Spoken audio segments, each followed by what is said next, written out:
is magnified in the AFC West. There is little or no talk of a wild card. This race is for the division title.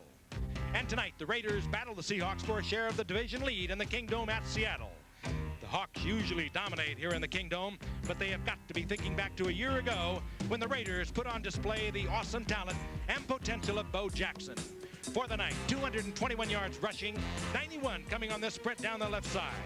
He would score again on another run and on a pass reception as the Raiders won big 37-14.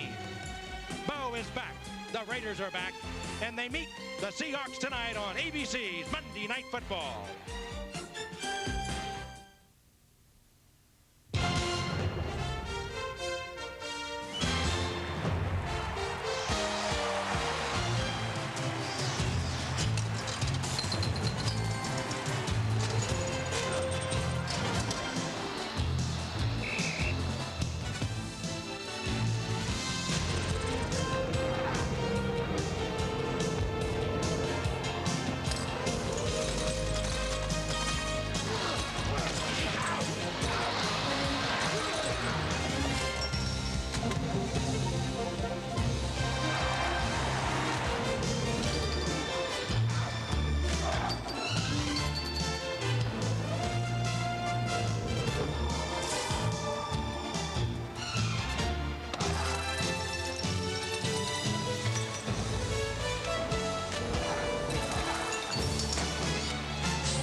ABC's Monday Night Football.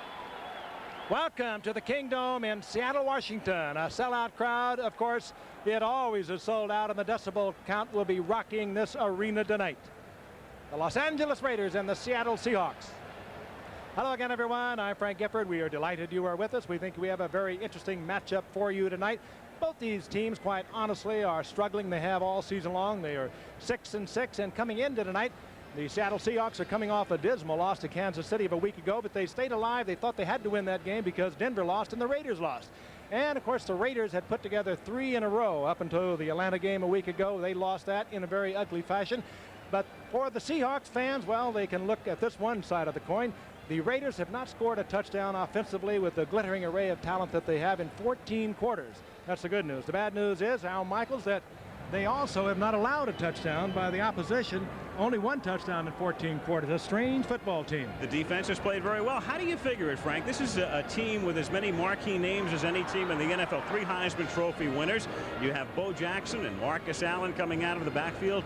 Tim Brown having a great rookie year. 3 outstanding big play wide receivers in James Lofton, Willie Gault, and Mervyn Fernandez. So what's the problem? Why can't they score? One of the problems is at quarterback. There's no doubt about it. Steve Berline started the season as the QB. They traded for Jay Schrader. He came in, took over, but was having problems with the system. Back they went to Berline, who led them to 3 victories, thanks mainly to the defense, but he had a lot of trouble last week. They were out of timeouts, in fact, with 6.5 minutes to go, because he was continually calling the wrong formations. If Berline does not have a hot hand early tonight, don't be surprised if Jay Schrader gets back in to lead the Raider offense. And Dan, if they're going to get healthy offensively, this is a good place in which to do it, because the Seahawks have been having problems defensively. A lot of problems, Alan. You're right. It's really not indicative of a Chuck Knox ball club to be playing defense the way the Seahawks have so far this year, giving up an average of 360 yards a game and 150 of that coming on the ground. And I don't know that they're going to be helped at all tonight. They've lost a key player. Brian Bosworth will not start at inside linebacker tonight. He's not even going to dress because of a recurring shoulder problem. I think I look at the Seahawks this way tonight. They're playing at home. They're playing in front of a crowd that is always behind them regardless of how they play. But it's almost a game within a game for Seattle tonight, because they have to play well in the first half. Here's an incredible stat for you, I think. Seattle, when they have been trailing at halftime, has lost their last 15 games in a row.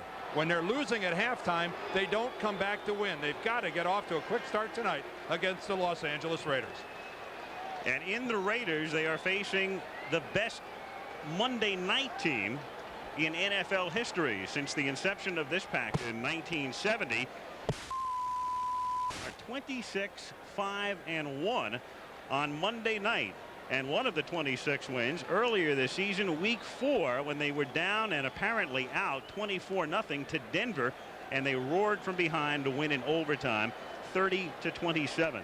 The Seahawks, meanwhile, 7-5 in their 12 Monday night appearances, a franchise that was born in 1976. Chuck Knox, who has led the Rams and the Bills and the Seahawks into the playoffs, 5 years with LA, 5 with Buffalo, and now in his 6th season as the head coach here in Seattle. And Mike Shanahan, who took over last year. Tom Flores called it quits. Al Davis has never been hesitant to go with young people, and he goes with the youngest head coach in the National Football League. He was 35 when he was hired and celebrated his 36th birthday earlier this season, the former offensive coordinator of the Denver Broncos.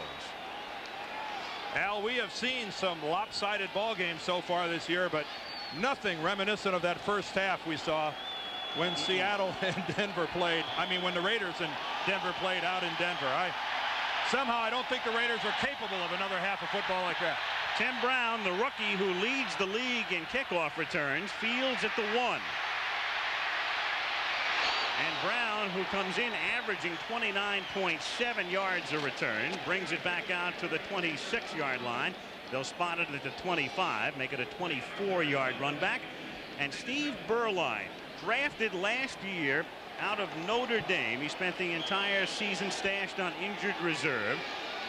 And then they let Mark Wilson go, and they let Rusty Hilger go, and Plunkett retired. And he's there with Allen and Jackson, Brown and Lofton, the wideouts, Parker, the tight end, and up front, only Bruce Wilkerson has started every game this season, the right guard, number 68. Bo Jackson gets the call and gets nothing. Darren Como, he's number 57, and the man replacing, or 53 rather, the man replacing Brian Bosworth in on the stop, along with Tony Woods, number 57. Green, Nash, Bryant up front. It's been porous against the run, this defense. Bosworth gone. There's Como. Dave Wyman out of Stanford, Woods from Pittsburgh. And the secondary with Taylor Jenkins, Moyer having a fine year, and Eugene Robinson. On 2nd and 8, inside handoff, and they run Tim Brown. They like to do that because he can line up as a wing back or a slot back, and they get him the ball not only through the air but on the ground as well. That is his 12th carry of the year, and he is stopped by Joe Nash. 3rd and 5. I think we can look for the Seahawks to try to confuse young Steve Berline. Looking at the video from last week, he was thoroughly confused by Atlanta that jumped around, and I'm quite sure that Chuck Knox certainly picked that up, and they're going to be moving around trying to confuse Berline. And down and injured apparently is Gasek, the starting left guard for the line. Who has played in every game is Bruce Wilkerson, who has played both guard and tackle, so they have moved people around. Don Mosbar, who's a tackle now, has been a center and a guard throughout his career. So here we go again. The Raiders have to plug it up front, plug the gap with Ream replacing Mosbar. 3rd and 5 from the 30 from the shotgun. And here's where the crowd noise is a problem for Berline. And a flag goes down, and it may have been before the snap. Jeff Bryant had his arms around Berline. Jerry Markbright is the referee, and the play had been whistled dead. Yeah, that'll be a false start. The whole Raider offensive line moved before the snap. False start, number 72, offense, 3rd down. Don Mosbar. Mosbar and everybody else. And that might have been a problem with Bill Lewis, the center, because watch how many of the Raider offensive line moves, with the exception of the football. There goes the left side, the right side's moving. Even Berline is starting to move back with no ball. I'd say credit that one to Bill Lewis, the center, holding on to it. And it looked a lot like the offense we watched against Atlanta last week. 3rd and 10, and it's knocked down and nearly picked off. Jeff Bryant knocked it down, and it winds up in the arms of Jacob Green, who gets into a little scuffle. So the Seahawks come out and hold the Raiders on their first offensive possession. And the Raiders to kick, and that's Jeff Gossett. Done a good job this season. For so many years, it was Ray Guy, and then he retired, and Stan Pally did most of the punting last year. He's gone. Bobby Joe Edmonds back to receive the punt at the 32.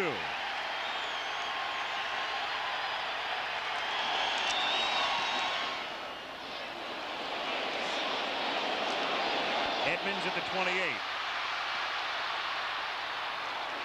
Brings it back out to the 36-yard line. And the tackle is made by Ron Brown. A good-looking rookie, the Hall of Fame inductee soon, Steve Largent on the other side. Tice the tight end, and there's the offensive line. At the 37-yard line, first down for Seattle. Williams following Warner. Good move. Out past the 45 to the 46 and close to a first down. McElroy, the safety, comes up and makes the tackle along with Lyndon King after a gain of... Only a good receiver, but he's a dynamite runner. 2nd and 1 from the 46-yard line. This is Warner, and a first down. He takes it to the 50. So Seattle is at midfield. Interesting, Warner's averaging under 4 yards a carry, while Williams on the year, not only the leading receivers we talked about a moment ago, is averaging 4.6. Raiders defensively a basic 3-4, though off times tonight you'll see them go to 4 down linemen. Townsend having a good year. Howie Long is still gone with a calf injury. King, Millen, Robinson, and Martin, all longtime veterans. Fellows and Haynes. Haynes has been reborn this year, and so has Russell Carter. McElroy is the other safety. First down from the 50-yard line. Craig over the middle, and the pass is caught by Mike Tice, the tight end. That's his 26th catch this year, a career high. Rod Martin wraps him up after a gain of 4. It'll be 2nd and 6. I think that's the kind of passing game we're going to see right off the bat by Seattle tonight. That's just working short and underneath. You see Tice come off the ball. Rod Martin really never loses him. That's really the kind of a reception a linebacker will give a tight end all day. He'll let him have that 4-yard reception. Just make sure he's not going to get behind him. 4 minutes into the game, no score. Seattle at the 45, 2nd and 5. Largent in motion. Warner, and he is a cutback runner, cutting back and picking up about 3. Mike Wise makes the stop. We talked about Howie Long. He's not on injured reserve. It's been a week-to-week thing, but they finally went in and in a surgical procedure went into his calf and cauterized a broken blood vessel last week, and he hopes to be back before the end of the regular season.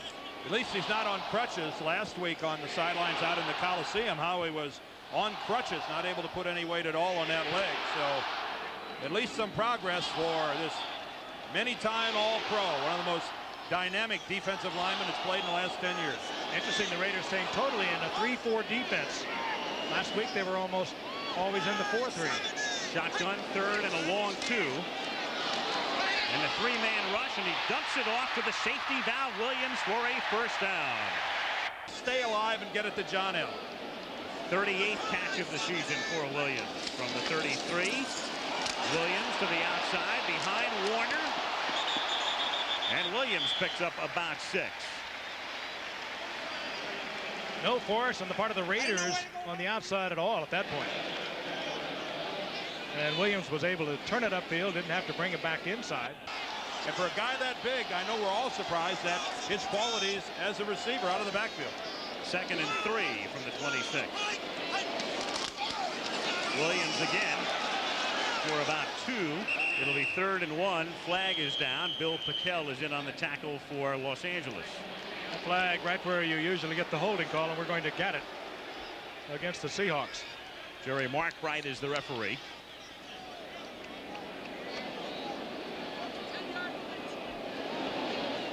Holding number 71, offense. 2nd down. Brian Millard. As he grabs Millen's jersey and keeps him from moving back to the inside. 2nd and 13 now. The Raiders with their 4-man front. They bring in the rookie Scott Davis. And they rush for on 2nd and 13, and the pass is incomplete. Good tight coverage. Blades, the intended receiver, and he was blanketed by Lionel Washington. Crowd wanted a flag. They don't get it. They've been getting great play in the secondary. These Raiders have. Lionel Washington with a good play. Got to the receiver just with the football. Another flag down. Yeah, there's a flag down well away from the play. Number 22, defense, automatic first down. That's Mike Haynes. Now, he was not involved with Washington wrapping up the intended receiver, and away from the play, Mike Haynes in his 13th season. And we mentioned he's been reborn. He's reborn in the sense he's starting, which they didn't think he would do necessarily at the beginning of the year, and playing extremely well. We talked about the play they're getting from, well, basically free agents. Ron Fellows, who was cut, they brought him back. Russell Carter, the former Jet, he's playing well. Lionel Washington, you saw a moment ago make a big play. So a first down, their third on this drive at the 30. No score. Williams cuts back inside and takes it to the 18 for a first down. In the last 3.5 games, that was last week to Atlanta when the Falcons took over at the Raider 11 after a Burline fumble.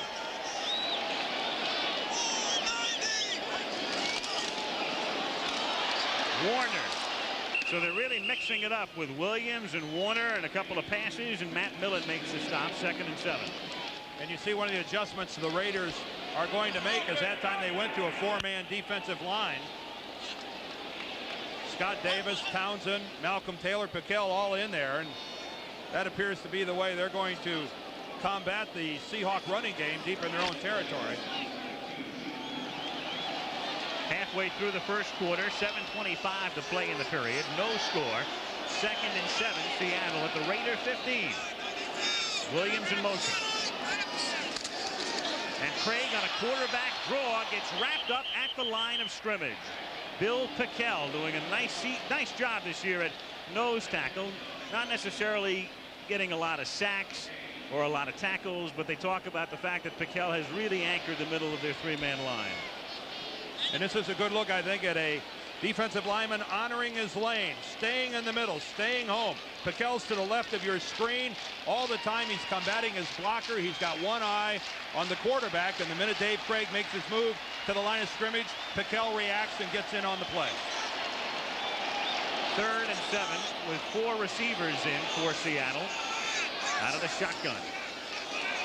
And Craig throwing over the middle, touchdown. Largest first of the season.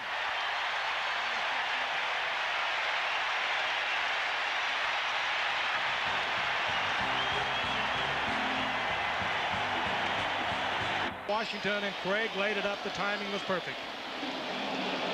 Norm Johnson for the extra point, and Largent is the holder.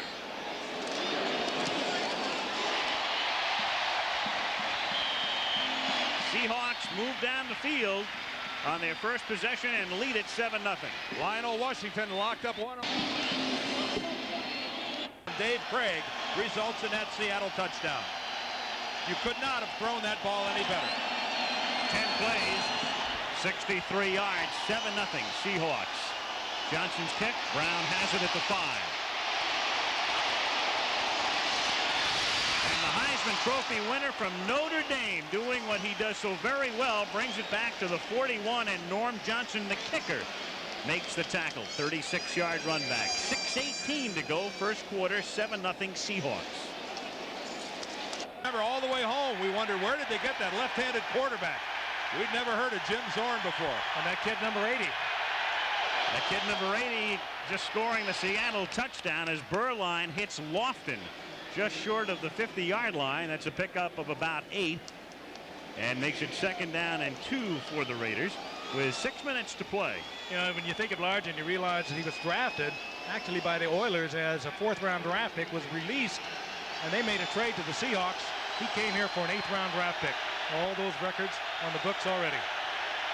First quarter, 7-0 Seattle, 2nd and 2.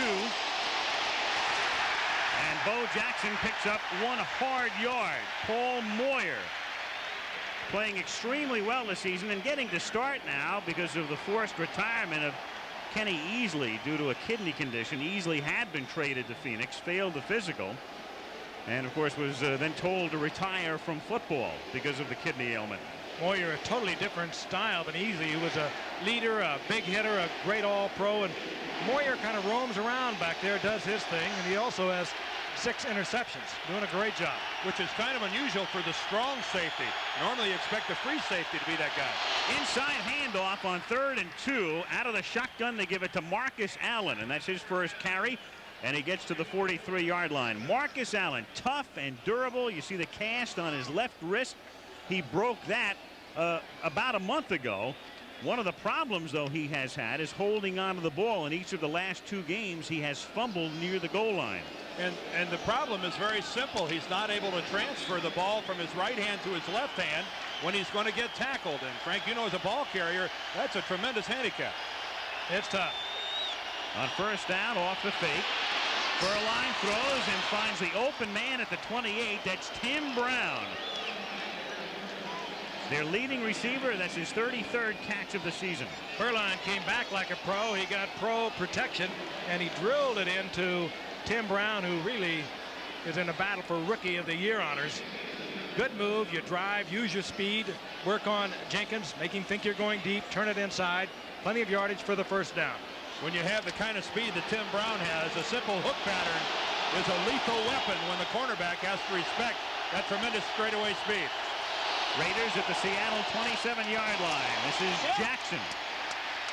And they've been able to bottle up Bo in the first quarter to this point. Stopped by Tony Woods at the 25-yard line.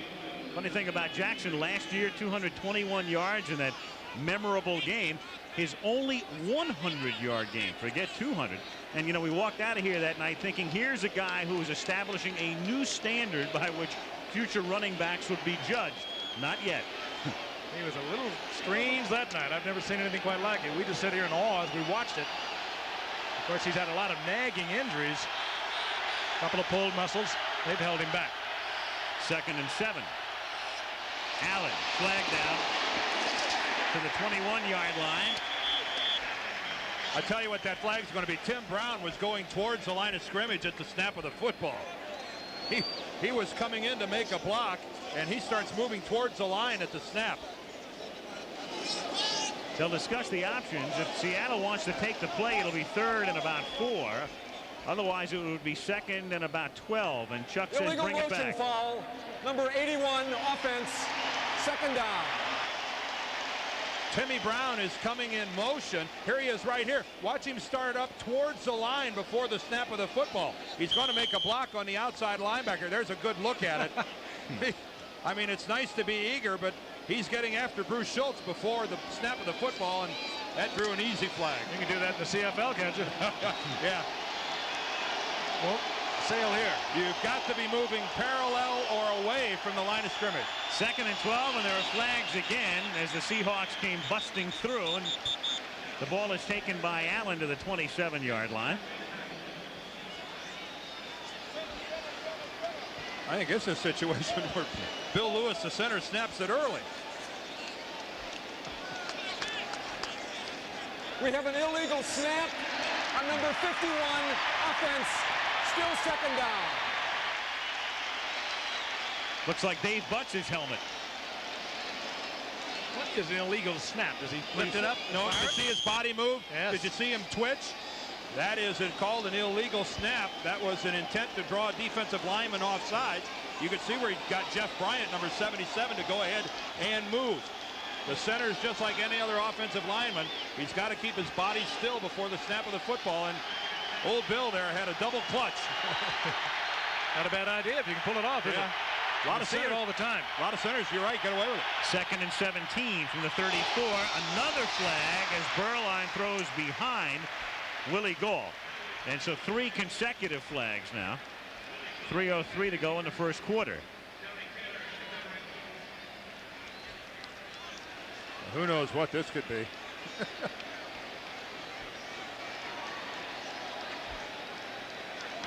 Illegal motion foul. Number 32, offense. Penalty declined. 3rd down. 3 straight penalties against the Raiders. This one on Marcus Allen.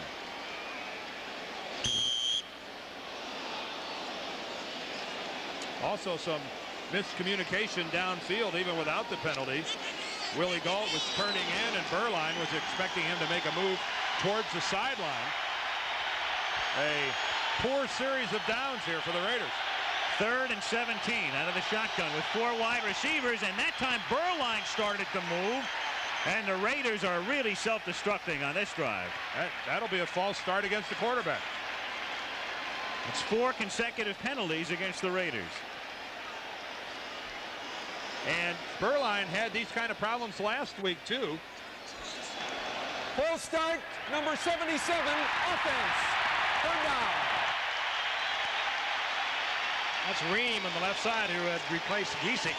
But again, the Raiders are staggering around out there just like they did a week ago. Did you see Burline's he's expecting the ball. You could see his entire body flinch when he made the one hut, didn't get it from the center, and he drew off his own lineman. That's Burline's fault. That's not Ream's. Another double clutch. He did it again. Come on. It's a live play. No, it's not. No, it's not. Mark Wright whistles it dead. I think there's contact had been made before the ball was snapped. It's again. They're gonna flag Burline because his arms flinched. He was calling for the ball. Plain. You can see this plain as day here. Full start on number 7, offense.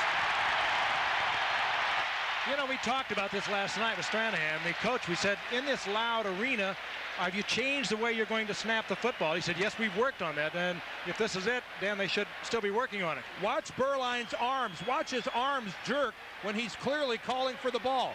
Right there. He's calling. He says, give it to me. Give it to me. That's false start all the way on the quarterback. 3rd down and 27 from the 44-yard line. Burline has time, then throws incomplete at the 25, intended for Timmy Brown. He was coming back toward the ball, but covered by Dwayne Harper. That could have got him back into field goal range. They were in field goal range at the 28-yard line, and with all the malfunctions of their offense, they are well out of it. Second from the left is Al Davis, chewing on his nails here after that particular drive. And Gossett's second punt of the game bounces at the 10. The Raiders are there to cover it inside the 5 and pin Seattle at the 3. 2:46 to play. First quarter, Seattle has the ball and a 7-0 lead over Seahawks and Raiders, each with a mark of 6-6. And Denver on top at the moment in the AFC West with a mark of 7-6 following their win over the Rams yesterday. Chuck Knox's team on top 7-0. Seattle ball at its own 3-yard line, 1st and 10. Donnell Williams reaches the 5 and then gets pushed back. No question the Seahawks there were going to play a little power football. Steve Largent's over on the sidelines. They go to a 2 tight end offense. And Chuck Knox living up to his nickname of Ground Chuck. It's power football when you're backed up to your own goal line. He's going to try to crunch it out on the ground. Never been known, Dan, and Al, you both well know, to go with that razzle-dazzle. It's been very effective. It's not too colorful, not too fancy, but like you said earlier, he's taken 3 different teams, franchises, to the playoffs. 2nd and 8 from the 5. And Warner gets about 2. Funny, Seattle looking so good on its first drive, but it's interesting to note, here it is, the 13th week of the season. The Seahawks have not scored a touchdown on any drive begun at or inside its 20-yard line. And they are the only team in the league that has not. Well, if Seattle runs the ball this time, at least it'll be out of a passing formation. They brought in Largent and their receiving corps, 4 wide receivers. You can see them spread the field. And Craig will go to the shotgun. On 3rd and 5. Raiders licking blitz. They're going to get out of it. And he loses the ball. It's a live ball. That's a touchdown. Townsend had it. He had control of it before he left the end zone. Defense continuing to play for the Raiders. They are the Raiders, and they have been for the past few weeks. I think Bill Pickell is the guy that makes contact. He, on a line stunt, loops around from the outside. Here's Piquel, 71. Watch him loop around the back of Malcolm Taylor and come right up the middle and hits Dave Craig, and away goes the football. And Greg Townsend gets control of it before he goes out the back. Oh, that happened so quick. Craig, I know, was thinking about, I'll just get rid of it if I get any pressure. He didn't have a chance to. And Mark Wright, the referee, right on top of the play. Barr kicks it through. And the Raiders tie it up with 1:15. Look at it from this angle. Piquel will loop from the right. Look at him coming up the middle. John L. Williams tries to get over, but he's ineffective. He can't get in front of Piquel, and Seattle, that appeared to have things going their way, makes a major, major mistake.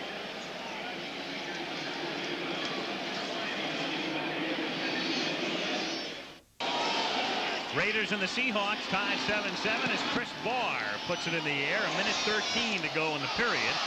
And the line drive fielded by David Hollis. And the defensive back brings it back out to the 29-yard line. And another look now at the touchdown. Great end zone look. There is the switch. Piquel coming absolutely free. Williams not there for the pickup. The interesting thing, there was a question as we looked at it from a distance. Were both feet in bounds? They have to be, just like on a pass reception. But no question about it, Townsend was down with both feet. Let's give the official credit. Look at Jerry Markwright right here. Watch him circle around and get back to the back line, because two things have to be ascertained after the ball's free. Who's going to recover it? And when they do recover it, are they in bounds? Look at Markwright move into position to make a call. He's right there to see that Townsend has both feet in. Good work by a referee. First down at the 29-yard line as Kurt Warner takes it to the 33 for a pickup of 4. That's Russell Carter coming up to make the tackle. You know, we get after those officials all the time when they make a call. It's nice to see a guy, which they do 99% of the time, do things properly, and that's exactly what Jerry Markwright did. Not only looking to see who was going to recover the ball, but moving to the back. Here's another look at it from the reverse angle. Piquel with the hit. They're right so many more times than they are wrong. And here, Markwright knew exactly where he had to position himself so he could be sure and get the right read. Who recovered, and did both feet come down in bounds. Good work. 2nd and 6. Too high for Wargent. 3rd down and 6. Argent, of course, the Travelers' man of the year for the Seattle Seahawks, as he should be annually. Remarkably young man, setting all those records. Kept his feet on the ground all the way. He and his wife Terry, with the 3 sons and the little daughter, they're very active here in the community. And of course, the Travelers' man of the year for the NFL will be announced at the Super Bowl. And we'll find representatives tonight. Marcus Allen over in the Raiders side. That consecutive reception streak started over 11 years ago. 11 years. And up to 165. November 20th, 1977. On 3rd and 6, that's Largent, who drops the ball, and the Raiders, have they recovered? Waiting for the signal. The Raiders all signaling that they have it, but did they get possession before it goes out of bounds is the question. I haven't seen an official indicate anything yet. Neither have I. They have recovered. There was a Raider that dived for the football and knocked it back inbounds, and that saved it for the Raiders. Doug Toole, the back judge. This almost looks like trying to down a punt at the 1-yard line as the Raiders fight to keep the ball from going out of bounds. And an awesome play. Let's see who it is that comes in. That's Lionel Washington, who's going to make the hit on Largent. He knocks the ball up, but watch from the right of your screen. Watch a Raider come along and swat the ball back onto the field. Ooh, that ball is dangerously close to touching the sideline. I think they're going to look at that. That's Van McElroy, number 26. McElroy came flying in there, and you can hear the crowd. They just saw it on the screen here in the Kingdome. The reverse angle, I think, shows rather positively that that ball touched the out-of-bounds marker. If McElroy touches the football and the out of bounds at the same time, Seattle's going to retain possession of that football, because the ball will in essence have been ruled to be out of bounds. And the last person that had possession was Largent, a Seahawk. Here it is again, another good look. The ball there, up in the air. Here comes. And McElroy to knock it back in bounds. Crowd is watching it on the diamond vision here. They are not supposed to replay controversial plays, and they have replayed this one twice, and that creates the crowd response. Does it touch the line? That did not look like it was out of bounds. Remember, it has to be conclusive to overturn a call on the field. I haven't seen anything yet that would conclusively say that he was out of bounds. George Slatke is the replay official. Don't look just at the ball. Look at Van McElroy as well, because if either one of them is out of bounds when contact is made, that's as good as both being out. The ball looks inbounds there to me. The question is whether McElroy is touching the ground when he swats the ball. It's like that Neil Anderson touchdown yesterday for the Chicago Bears. They finally gave it to him. It took 4 minutes to figure that one out. I don't know. Guys, what do you think? I don't know if they've seen enough to overturn the official's call. This is where it looks as though it did catch the out of bounds. All right, let's see McElroy's body. Let's look at his body and see if it touches out of bounds. All right, the ball's going to bounce. I think that's a heck of a play by Van McElroy. Yep, I think the Raiders keep that football. Yep, I agree. There's not enough there to turn it around. No, if I'm the replay official, I say Raider football. What a play by Van McElroy. Great play. Extraordinary play. Line of scrimmage will be the Seattle 49. Question is, whose ball?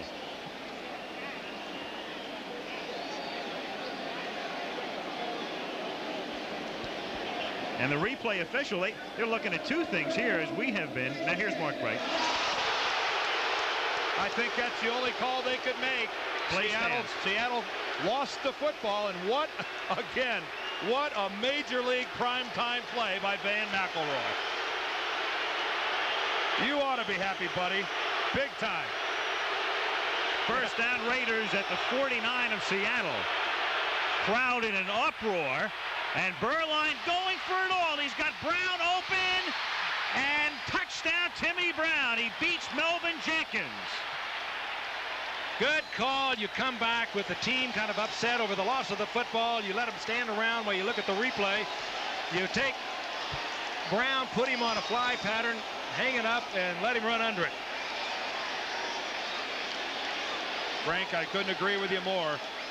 Give Mike Shanahan the credit. That's a superb call in this situation. And look at Jenkins' bite on that stutter step by Timmy Brown. And he does not get the help that I think he anticipated from the inside, Eugene Robinson, but it was a great move on Jenkins that froze him for that fraction of a second, and we already know the speed that this young man has. So the Raiders, who were trailing 7-0, get a touchdown from the defense, a tremendous play from McElroy, and a bomb from Berline to Brown, and take the lead 14-7. And I'll tell you what that can do for the confidence of a young quarterback, Steve Berline, who was milaned, and rightfully so, after last week's play against Atlanta. He has looked very professional. Brown looking it all the way into his arms. Could have been distracted by Robinson. He wasn't in the slightest. This is some game when a team just a few minutes ago that couldn't even run a play. What they have, like 5 consecutive penalties. They couldn't even snap the football without making some sort of a major mistake. Now has a touchdown lead. And when you have all of these stars, another, of course, 3 Heisman Award winners out there in the field at the same time. Berline throwing it a little underneath, but right on the target. You know that something has to break sooner or later. There's Berline. He's proud of that, happy with it. And again, could give him a lot of confidence. Hey, that was a heck of a move by Tim Brown. That stutter step to the inside. If Melvin Jenkins was a fish, he'd be mounted on Tim Brown's wall. Because, boy, he took that hook all the way down. Jenkins was mounted on the wall last week in Kansas City as well. Yeah, he's had a tough couple of weeks. A tough fight for this guy, though, for Rookie of the Year. I guess it's down to him and Keith Jackson, the Eagle tight end, the rookie from Oklahoma. Final play of the first quarter. David Hollis, the reserve defensive back, brings it back to the 24, and the first period will end with a penalty.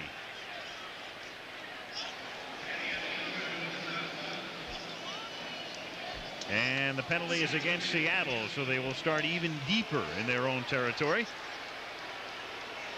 when the second quarter gets underway. 2 turnovers and 2 Raider touchdowns off those turnovers. Get the call from Mark Frank. Illegal block. Number 53 on the return. First down. Quarter. All of those things. Another look at a great young talent. That was a little stutter step to the inside. It froze Jenkins, and he was wide open. Berline a little short, but he knew he had him wide open. Eugene Robinson trying to cover up for Jenkins. He couldn't get there. Touchdown Raiders. They're on a roll. Back after this message and a word from your local station.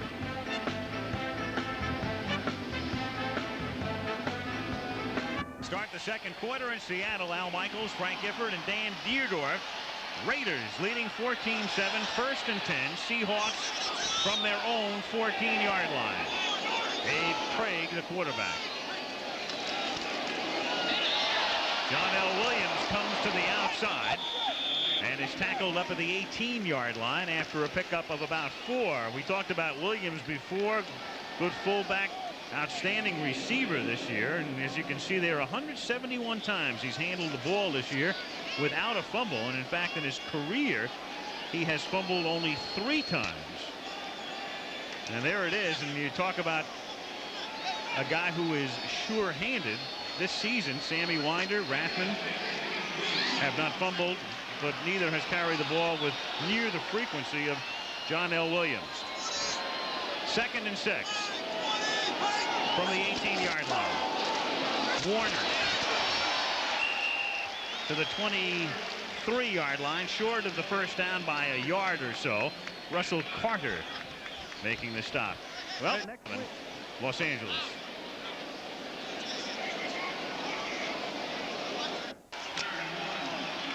Russell Carter shaken up, comes off for the moment on 3rd and 1. And Seattle has been unsuccessful in their last 3 such situations. At the 23-yard line, they give it to Warner, and this time he gets it as he takes it out to the 25-yard line. First down for the Seahawks. Well, the Seahawks run the ball 3 consecutive times, and one thing to watch next time around, watch how close to the line of scrimmage the 2 inside linebackers for the Raiders are playing, Matt Millen and Jerry Robinson. These guys, I think, are really susceptible to any sort of a play action pass across the middle. They are so overcommitting to the run by the Seahawks. Let's see if they continue to play real close to the line of scrimmage. Watch 55 and 57. First and 10 from the 25-yard line.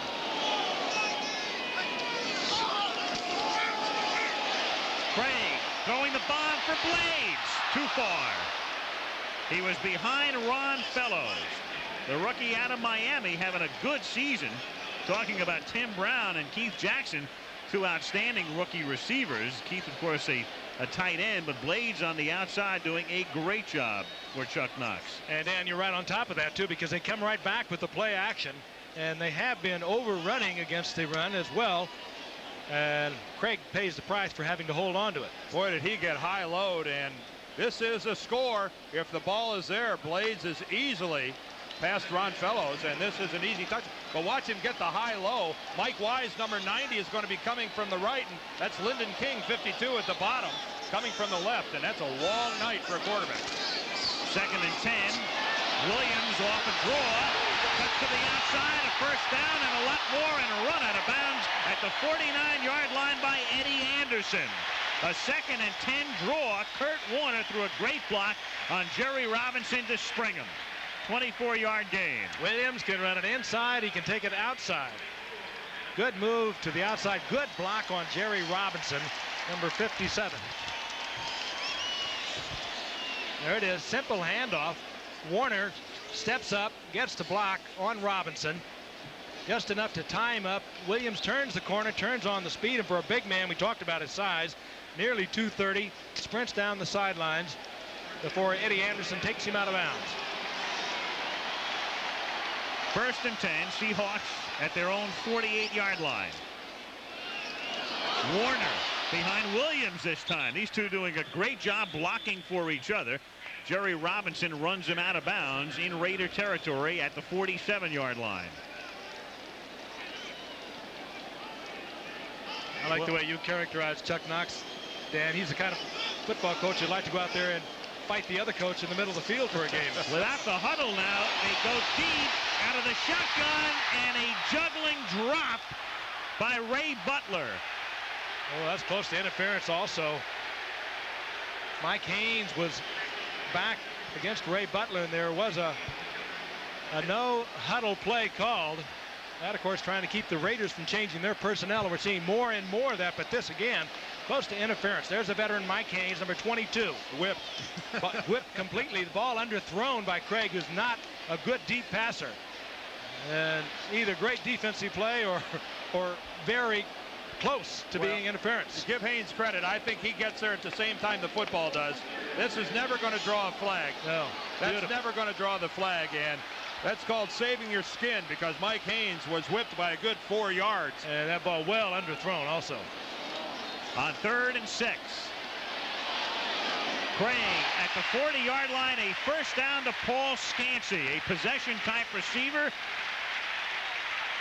out of the University of Washington, and that's 10 times on his 19 catches this season he has picked up a first down. They love to use him in similar situations. Former Steeler they picked up as a free agent a few years ago, and what did Chuck Knox say about him? He'd catch a ball in a briar patch.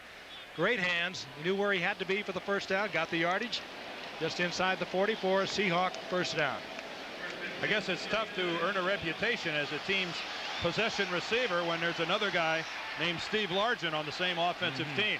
Largent hasn't done all that bad on third downs. That's what I mean. Tough to get a little notoriety for Paul Scansey. Here's Warner breaking it to the outside and taken out of bounds by Eddie Anderson at the 33-yard line after a pickup of about 6. Good discipline on the part of this Seattle Seahawk team after that bomb that Berline went to Tim Brown on. Stunned the Seahawks for a moment. They took the lead. They have settled down. They went right back to their basic game plan, the way they started this game, and it's working for them. Eddie Anderson, right up there on the face mask. Inadvertent, though it might have been, if the official was there, I'm sure he would have thrown the flag. Anderson clearly had the face mask of Kurt Warner. 2nd and 4. Van McElroy is on the sidelines now as well, so they're minus McElroy and Carter in the secondary, and a first down and a lot more for Warner to the 10-yard line. Eddie Anderson. Here's Warner again on 1st and goal. Stopped by Bill Pickell. Russell Carter, head injury, and they expect him to return, and we'll check on Van McElroy, who is on the Raider bench at the moment. Well, we could tell during the commercial break how bad a ding Russell Carter got, because they were giving him the how many fingers do I have up in the air test, and they were starting with one finger. And that's always a sure sign that a guy's got a major league shot to the head. More than that, he was a little hesitant about it. 2nd and goal. Williams takes it to the 6, where it'll be 3rd down and goal. Lyndon King and Jerry Robinson converge on the tackle with 10 minutes to go in the half, and the Raiders on top 14-7. We had a trainer that gave that test to Dobler one time. He didn't put up any fingers. He was afraid he would get them bitten off.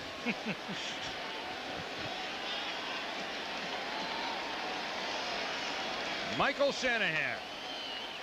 He's never been on the field here, Dan. Of course, the offensive coordinator for years with the Denver Broncos, but he was always in the press box. He was a little in awe of having to go down on that field.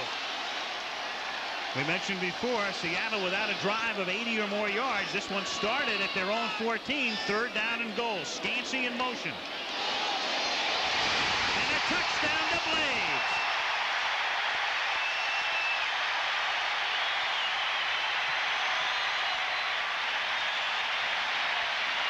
You got to play it tight when you're down there. Fellows let him get inside. And Craig was right on target with it. Actually, it was Lionel Washington laid off a little bit. Blades took it back inside. And Craig was right on the numbers with it. Yeah, really, Lionel Washington beaten for the 2nd time tonight. Really gave the inside away to Brian Blades, and he was more than happy to take it. And it really was Ron Fellows just trying to help out coming over. Johnson with the extra point. Blades with his 6th touchdown reception of his rookie season. It comes with 9:19 to play in the first half, and the game tied at 14. Can we really have a good game?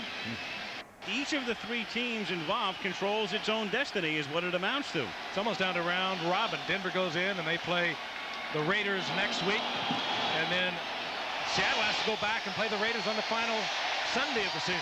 We'll detail it at halftime as Tim Brown downs the kickoff in the end zone, and the Raiders will begin this drive at the 20-yard line with 9 minutes and 11 seconds to play in the first half. And of course, in 2 weeks, Denver comes into the Kingdome to play the Seahawks. It really is the 3 weeks remaining, really down to round robin. Tim Brown had to down that one in the end zone, but there it is, combined yardage this season. Or not this season, tonight. 3 rushing, 64 receiving. The big touchdown pass and the kick return. We'll show you the season in a moment. At the 20-yard line, Bo Jackson picks up 4.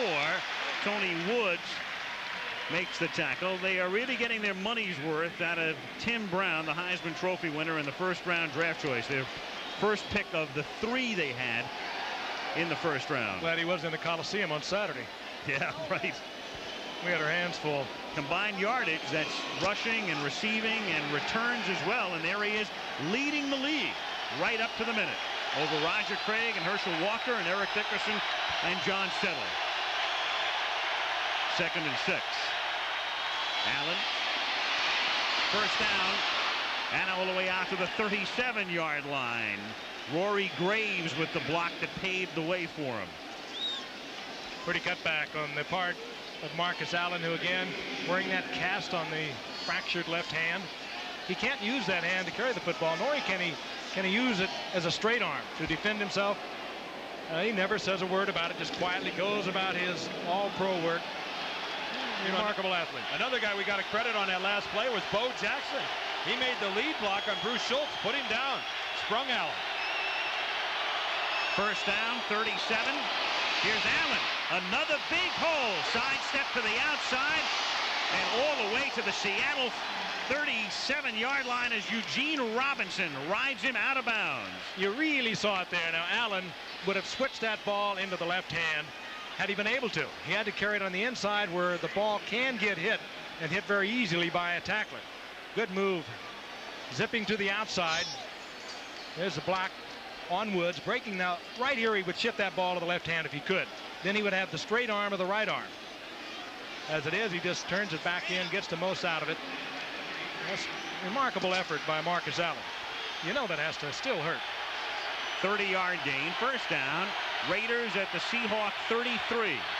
7:45 to play in the half. Burline deep for Fernandez, juggled in the end zone and then intercepted. Terry Taylor. Burline had the right idea. He just threw the ball high. And now the officials are conferring. Did he have possession?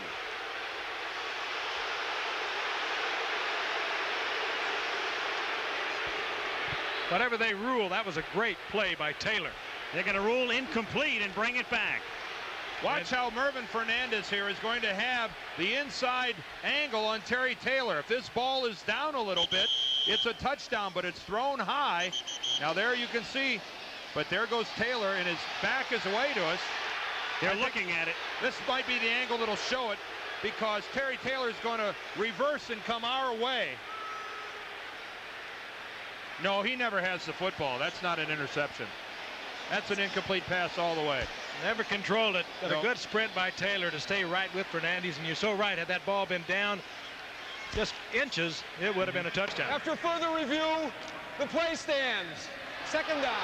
Ruled incomplete. Ball hitting the ground. Our guys are calling him well tonight. Yep. An interesting question, though. What happens if this is a game where there's no reverse angle camera on the far side of the field? Not so easy to see. Just food for thought, guys. I thought I'd tell you. 2nd and 10 at the 33-yard line. Jackson has some room, but really can't exploit it. Takes it to the 29-yard line, doing a good job containing Jackson tonight. Joe Nash makes the stop. I thought you were directing that to our accounting department. Dan. No, I guess that means when neither one of you responds to something that I say, I guess that means you don't want to talk about it, in other words. Huh? Did Dan say something? Something about the reverse angle camera. Yeah, I can deal with it. I can deal with it. Doesn't bother me at all. Goodbye.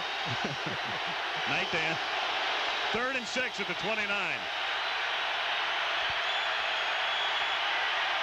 Burline now shotgun. Crowd.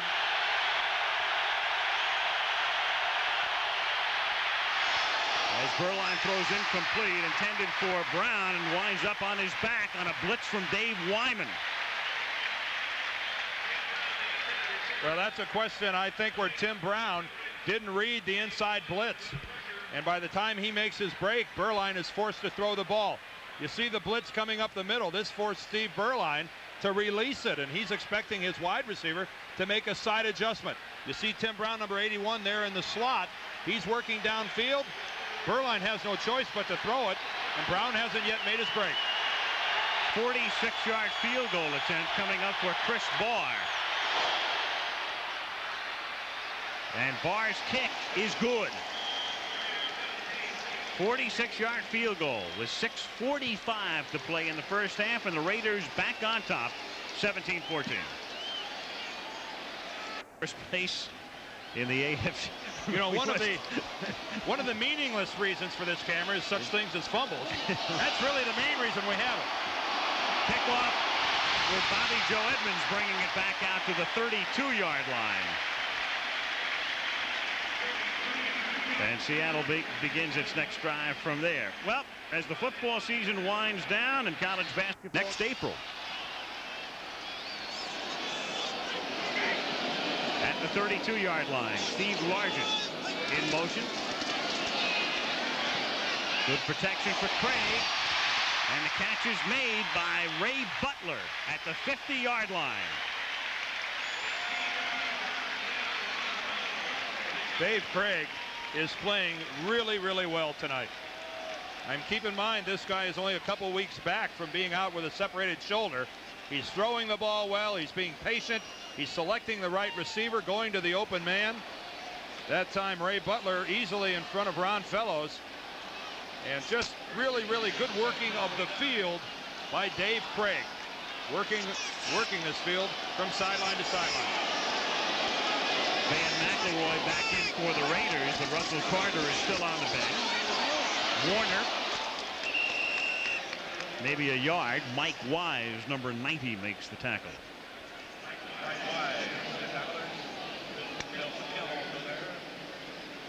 Chuck Knox, like so many others, rumored to be going to Detroit. Asked him about it today. He said no way. Which is what we'd expect him to say. Yeah, but he was pretty emphatic about it. He said, I'm staying in Seattle. Out of a new owner in Ken Baring, who walks the sidelines. Very interested owner. 2nd and 9 from the 48-yard line. On a draw, Williams gets to the 43-yard line. It'll be 3rd and 4. That's McElroy and Turan converging on the stop. Of course, Wayne Fonts in Detroit might say, I wasn't aware that there was a coaching vacancy up here in the Motor City. I've said it's his job to keep. Russ Thomas interviewed on Thanksgiving Day. You better hope that there's a real infusion of talent between now and the start of next season. That's a ball club that is a ways away from being a contender in this league. They're a couple good drafts away, I think. As we all saw on Thanksgiving. 3rd down and 3 from the 43-yard line. Craig out of the shotgun, looking for Butler. Off his fingertips. He'd gotten position on Haynes and couldn't hang on. And the Seahawks have to kick with 4:15 to play in the half. But a good move on Haynes to the inside. He was there. That time Craig just threw it off his fingertips. Yeah, that was a pass that really would have been an excellent catch by Butler. It's a tad overthrown by Dave Craig. You can see that Butler only gets a fingertip on it. That really, you can't credit that as a drop to Ray Butler. That's an overthrown ball by Dave Craig, and he knows it. He's only been back from an injury off IR for the past 2 weeks. Ruben Rodriguez to punt, and Tim Brown back at his own 12-yard line. Brown calls for a fair catch and makes it at the 15. And the Raiders will begin from there with 4 minutes and 8 seconds to play in the first half. Raiders on top 17-14 after a 27-yard punt. I guess it's kind of a shame that Notre Dame went downhill without Tim Brown. You can see that program is really reeling from the loss. Heisman Trophy winner. Well, we had him early. Like when? Well, when a couple of those dudes didn't show up for dinner. Right. At the 15-yard line, 1st and 10, Raiders. Bo Jackson still looking to break one, does here, and picks up a first down, and he runs into Terry Taylor, who pays the price. He is still bent over and down on the AstroTurf. I think Terry Taylor takes a Bo Jackson knee right in the helmet. He was in a very vulnerable position. He really wasn't attempting to make the tackle on Bo Jackson. He was kind of like down on the ground fighting off a block. And he really, that's a situation where you see a guy get hurt a lot. Jackson's legs were just pumping, and you'll see him pump right into Taylor's helmet. I think Taylor's going to be fighting off a block by Mervyn Fernandez. Right there on the outside. Caught it right on the right leg. That'll put the bells up there for you. Yep. Into the game to work against Dwayne Harper. Week from tonight, Anaheim Stadium, the Bears 11-2, and the Rams all of a sudden fighting for their playoff lives. And we'll be talking with Mike Ditka live at halftime tonight. Get an update on not only Ditka's condition, but Mike Tomczak as well, and find out about Jim McMahon and his pending return. And Richard Dent. From the 25-yard line, Marcus Allen looking for a hole. Instead, he runs into number 53, Darren Como. Again, if you joined us late, Brian Bosworth inactive tonight because of the shoulder problem, and Como taking his spot. Somewhere right now in this country, George Allen is saying, I can't believe they're not going right after this Dwayne Harper. Guy comes right off the bench. I mean, whatever happened to the killer instinct? I think they ran a play to see where they were going to try and hide him. He's going out to the left side, and he's drawing a little bit of a crowd in a speedster named Mervyn Fernandez out there, who's averaging 26 yards of reception. But Burline comes back the other way, too high, as Gault had broken off the route at the 48-yard line, and Burline overshoots him. Jenkins covering on the play. And I would say that Dwayne Harper was giving Fernandez on the other side about a 20-yard cushion. But Burline, looking to his left all the way, decides to work the other side of the field in Melvin Jenkins and just has the ball float on him. Here's Fernandez and Dwayne Harper on the other side, and that's a major league cushion he's giving him. You can't quite tell it from that angle, but he never did catch up to Fernandez. They'll find him. 3rd and 7, shotgun, 3 receivers to the right. Burline stepping up and has it almost intercepted, and there's a flag down. He may have been past the line of scrimmage. Dave Wyman dropped it, and Burline may have crossed the line of scrimmage. And if he did, it'll be 4th down. I don't believe he did. Well, let's see. Yes, he did. He was clearly past it. I think he's going to be a yard or two past it.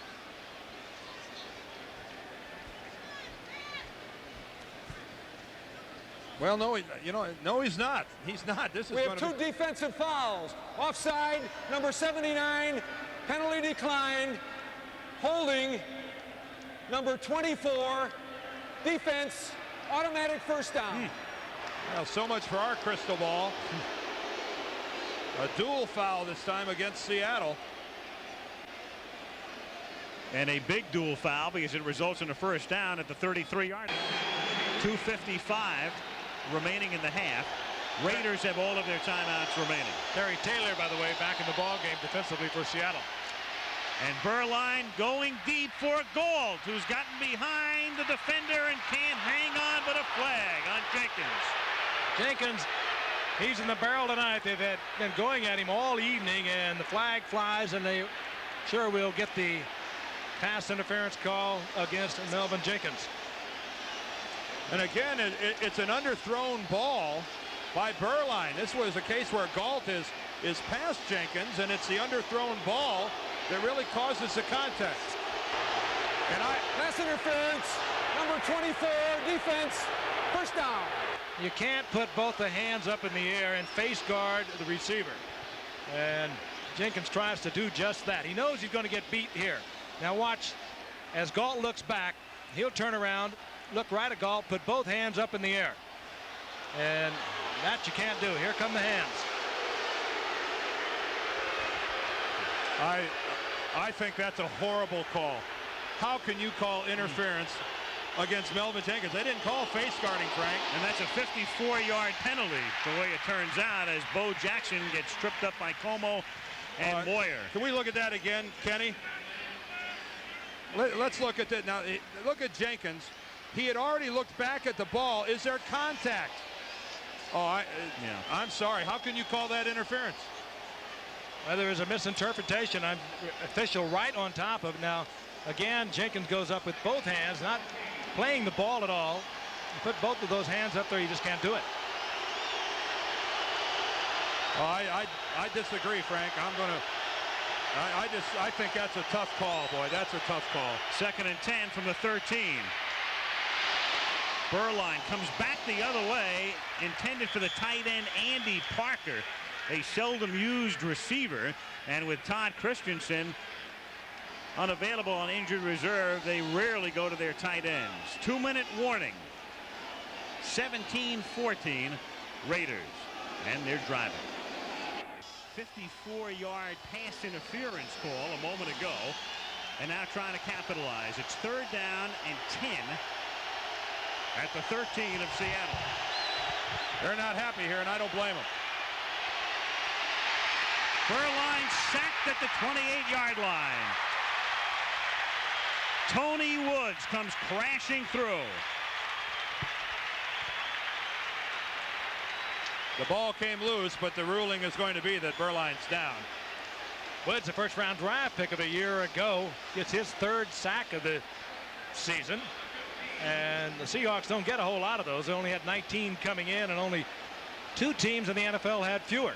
And it turns a chip shot field goal into an interesting field goal attempt. And now the crowd is I can't believe they're showing all of the controversial plays. There's a rule in the league. The crowd loves it, of course, because they see all of the controversial plays up on the screen, and that's the reason for the response. Well, they think it's a fumble. Let's see what they're booing about. Oh, that's a fumble all the way. They're going to take a look at that upstairs, I believe. Well, we better not show them this angle, or they will go crazy. The dreaded reverse angle really showed it. That is a fumble. You know, the Seahawks took a timeout, or did they? Hold on a second here. This is Tony Woods coming from the left, and he just strips the ball. No way can you rule that he was in the grass. They took a timeout, and I'm wondering if they didn't do it so they would give the officials upstairs more time to look at this play. Boy, Jerry Markbright is finding himself and his crew in the middle of some real close ones, and boy, they just showed it again on the board here. That's a fumble all the way. Tony Woods strips the ball from Steve Berline. There's a... You can't see it any better than this. Reverse angle is working pretty well tonight, isn't it? I mean, that's not even close. The ball's out, the ball's free, and that's Jacob Green who takes a stab at it. Jeff Bryant's working on it. And if they get an old cameras here that feed the diamond vision, that of course would not be linked up. But I tell you what we're back to, guys. I tell you what we're back to. We're back to that whistle blowing. And if they say that the whistle blew, if the official on the field blew the whistle, that ended the play. And regardless of what happened after that, it's a moot point. They're obviously checking it out. The ball was loose. I know, but if he's blowing the whistle, they're going to reverse it. Well, the crowd thinks they are because the Seahawk offense is coming out, but Mark Wright's still on the phone. Well, I was always led to believe that when the whistle blows, it doesn't matter what happened afterwards. That's sure the way that rule was explained to all of us.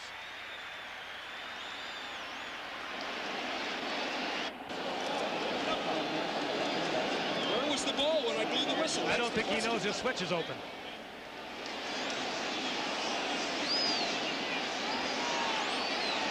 They may be checking where the ball is now. If indeed it's going to be Seattle ball, he could be checking the spot. Of course, they're looking on the replay to see where the fumble recovery was made. They'll tell Mark Bright, he'll go out and mark it. Well, we could hear Jerry Markbright say, where was the ball when I blew the whistle? It was explained to us last year that when that inadvertent whistle blows, it really negates everything that happens after that. Let's go defense. No. Now they're changing again. Yeah. The defense is coming out. The whistle wins. Whistle always wins. You're right. And they have charged Seattle with a timeout. After further review, the play stands. 4th down. Oh, Folks, I know it's a rule that doesn't make any sense, but when the referee is blowing his whistle, you have to understand that some players hear that whistle They just and stop. don't continue to chase that loose ball.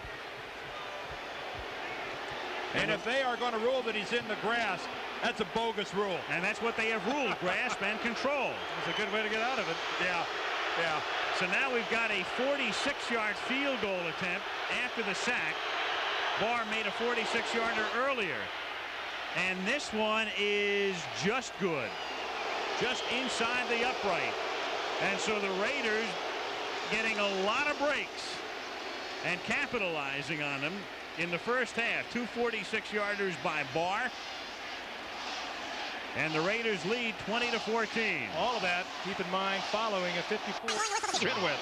It was a fumble, not a sack. He was behind him. Bobby Joe Edmonds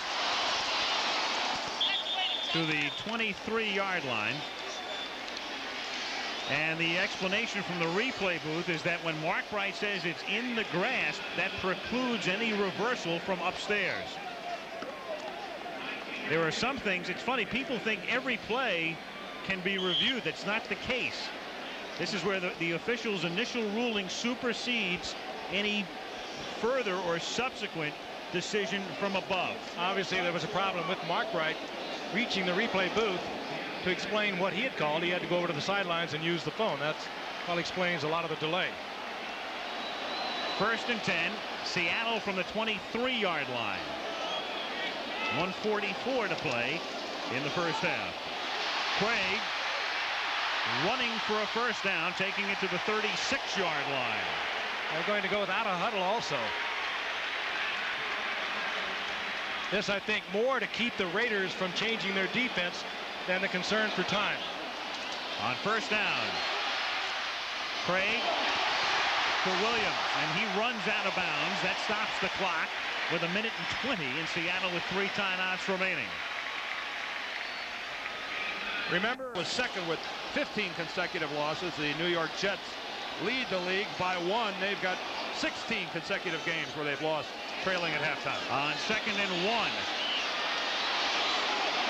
Lofted for Williams. He falls down, but not because of contact, despite the crowd protesting. Lyndon King was there covering on the play. 3rd down and 1.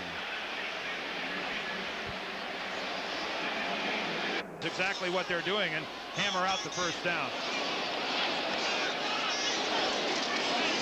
And they try to hammer it out with Warner diving over the pile, and he has the first down. Takes it to the 47-yard line, and Seattle takes its first timeout, coming with 1:10 to play in the first half.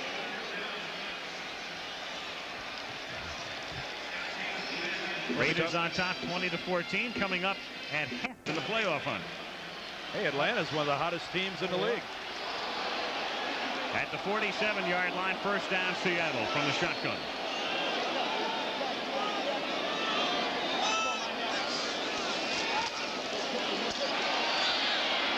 Largent to the 31-yard line. And who else but Largent can get that open over the middle? We've seen him do it time and time and time again. Craig trying to get everything pulled together, making sure Largent is all right. Craig did not want to take a timeout. He had to do it, but Largent appeared shaken up. Just one-on-one with Ron Fellows. And Frank, how subtle was that move to the outside? Did you see? He just froze Fellows. Oh, just a brilliant move by Steve Largent. shuddering his shoulders, making it look like he's going to break to the sideline, when in reality he breaks back to the middle of the field, just freezes 21 Ron Fellows long enough. And watch this for heads-up play. Down and timeout. And he was hurting when he did that. There's a guy that's into the ball game, no matter where he is or how many people are on top of him. All-time leader in receptions and receiving yards. And of course, with a touchdown tonight, as we illustrated earlier, 3 shy of Don Hudson's touchdown reception record. You know, the amazing thing about him, here he is in his 13th year, and nobody works as hard as Steve Largent. He is a great example for, well, the rookie Brian Blades up from the University of Miami. He comes out and he will run a pass pattern over. 1st and 10, Seattle at the 30. 1:01 to go in the half. Raiders lead by 6.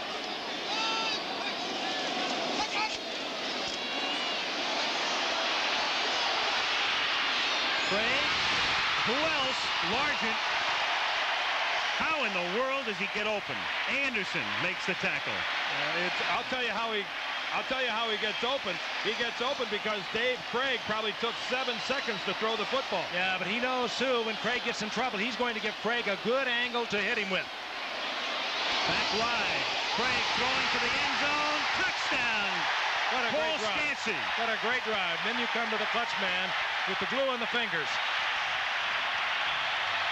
Knowing you're going to get doubled up on Largent, you come back across the field to Scansey, who has already beaten the defender on that side once already this evening. What a football game. I think it's Ron Fellows again. There's Scansey just one-on-one with Fellows, and Fellows just gives away the inside. I don't know if he was expecting help or just played it a little loose, but Seattle had the right route called in that defense. Fellows gives away the inside. Scansey takes it, and it's tied right now going into halftime. Largent holding. Norm Johnson for the kick. Seattle has the lead. Now they're leading. You don't let Tim Brown handle the football here.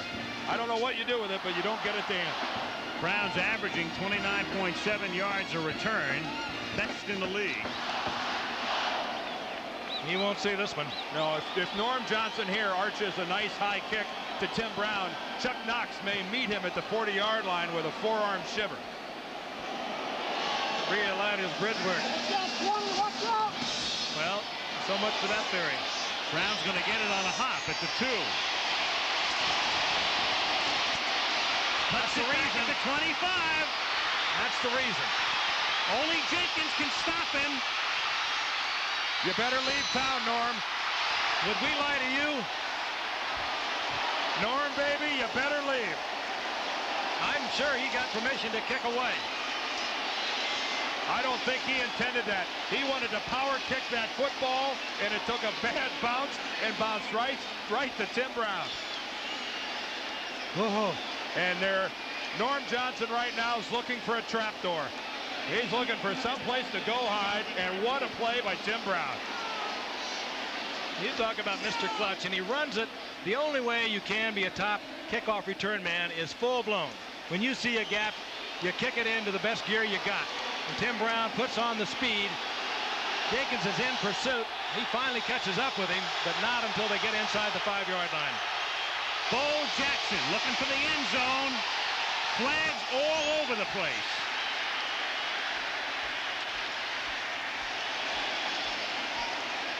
Nine seconds showing on the clock. I think we might get holding against the Raiders. That's the call. It might be Andy Parker, the tight end, too. It must have been obvious. Flags were all over the field. And you saw Mark Wright point right at him. Number 87, offense. First down. The other tight end, Trey Junkin.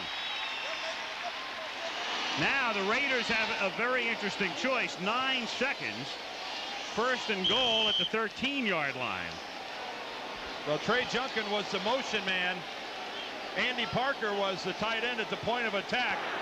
The flag could have gone to either one of them. It doesn't make much difference. It negates a touchdown. They're opting for a field goal attempt. They still have 9 seconds, and they have timeouts left. you know, I think it's probably Steve Berline, who has had the jitters over the past few weeks. Now they're going to, Berline starts to come onto the field. They take a timeout. to decide what they want to do. They do have time to run a play here. Well, they clearly have time to throw a pass into the end zone. And they have all 3 timeouts, so they can use one here. And they still have 2 remaining. Not that they need them, but at least they have the 1 if they somehow run a play and don't get into the end zone and don't get out of bounds. If you really believed in your quarterback, you could let him go for that. And the worst possible scenario would be if you flushed him out of the pocket, you ran him around, and you ran off the 9 seconds. Meanwhile, now after the timeout, they decide they are still going to go for the field goal. So they're going to go ahead and kick it. 31-yard field goal attempt. Johnson holds. Barr's kick is no good.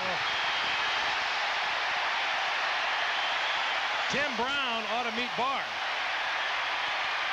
So Brown's kickoff return means zilch. Just cosmetic. Norm Johnson could kiss Barr. And Norm Johnson, you're off the hook. Tim Brown obviously disappointed. Great effort. NFL's leader in kickoff returns, and more than that, he can do anything you ask him to do on a football field.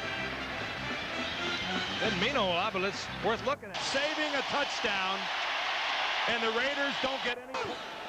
There's Big Art Shell, the offensive line coach of the Raiders, and a guy, if I'm right, and I think I'm right, is going to be inducted into the Hall of Fame. Used to work over there with Gene Upshaw.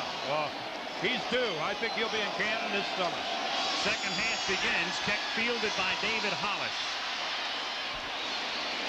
And Seattle will begin the second half at the 25, but maybe not because there's a marker down. Meanwhile, Jay Schrader is loosening up behind the Raider bench. Well, there's no indication they're going to make a move here.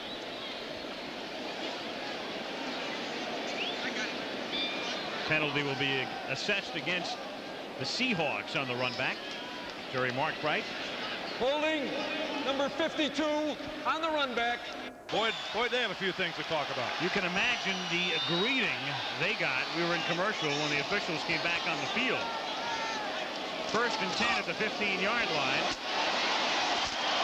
Warner takes it to the 20. Eddie Anderson comes up to make the stop. And we can tell you this ABC Sports exclusive is being brought to you by Budweiser, Beechwood Aged, for that clean, crisp taste. This Bud's for you. By Ford and your Ford dealer. Have you driven a Ford lately?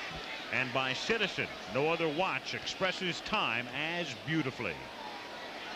Kingdom, Seattle, Denver on top in the AFC West, 7-6. The winner of this game joins them. 2nd and 4 from the 21-yard line. Toss to Kurt Warner.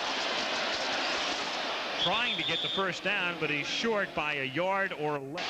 Raiders again coming in had allowed just 1 touchdown in 3.5 games, that on an 11-yard drive. 3rd and 1. Williams gets a nice block from Warner and takes it to the 26-yard line for a first down. Boy, they really complement each other beautifully out of that backfield, Williams and Warner. It's a pleasure to watch at that time. Perfect 3rd and short yardage play. At the 26-yard line. Gray going to the air, lofting it deep, and incomplete, intended for Blades. He was covered by Fellows, and the Raiders with a makeshift secondary here. Stacy Turan on a safety blitz that time. But McElroy and Carter were both shaken up in the first half. Neither is out there right now. Instead, they go with Eddie Anderson and Stacy Turan, who had been a starter but had lost his starting job when he was injured. And the word on McElroy and Carter both out for the game. 2 starters. Turan, of course, has been a long-time starter. He injured his ankle a few weeks ago. Russell Carter got in there and has played so well they were afraid to take him out of the lineup. And now it's Turan. They don't lose a whole lot with Turan in there, I can assure you that. 2nd and 10 from the 26-yard line. Warner to the 29-yard line. Lyndon King makes the stop.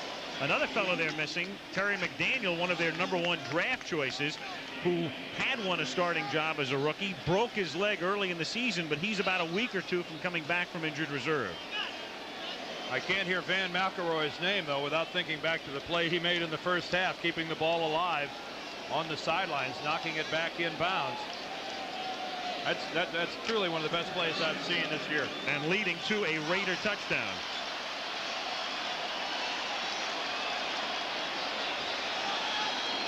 From the 30. Craig from the gun on 3rd and 7. Protected well. And it is in and out of Largent's hands. Incomplete. Take a picture of that. Yeah, you don't see that very often. Also, the way they ran that pattern, even though he didn't catch it, Craig released that ball before Largent made the break. Largent against Haynes, drives him upfield. That ball is in the air right there. And I can tell you they practice this hundreds and hundreds of times over the course of a season. And you will not see that very often. Tim Brown. Getting ready again at the 30-yard line. Sounded like you cued him. Yeah. Ruben Rodriguez. And he doesn't do this poorly either. Good snap. Pick fielded at the 29-yard line. And this time Brown gets wrapped up at the 32. Darren Miller down there, and also Fiesel, who was the snapper on that punt. 11:34 to go, 3rd quarter. Tim Brown tonight, 227 combined yards, and we'll put that in perspective for you in a moment in terms of the all-time record. 156 on kick returns, 64 receiving, including a touchdown pass. And there it is, Billy Cannon playing with Houston in the AFL in 61 at 373. Lionel James a couple of years back. And the other Timmy Brown. Remember, there was a Timmy Brown who played with Philadelphia in the 60s? Out of Ball State. Isn't that odd? He just wasn't another Timmy Brown. Oh, he was a great player. Oh, he sure was. Yeah. 2 kickoff returns in one game against Dallas. I watched that one time. First down, LA from the 33-yard line. Marcus Allen to the 38-yard line. Darren Como in on the tackle. Seattle leading 21-20, 11.5 minutes to play, 3rd quarter. Nothing fancy here. This is just going to be come right at you, in your face football by the Raiders.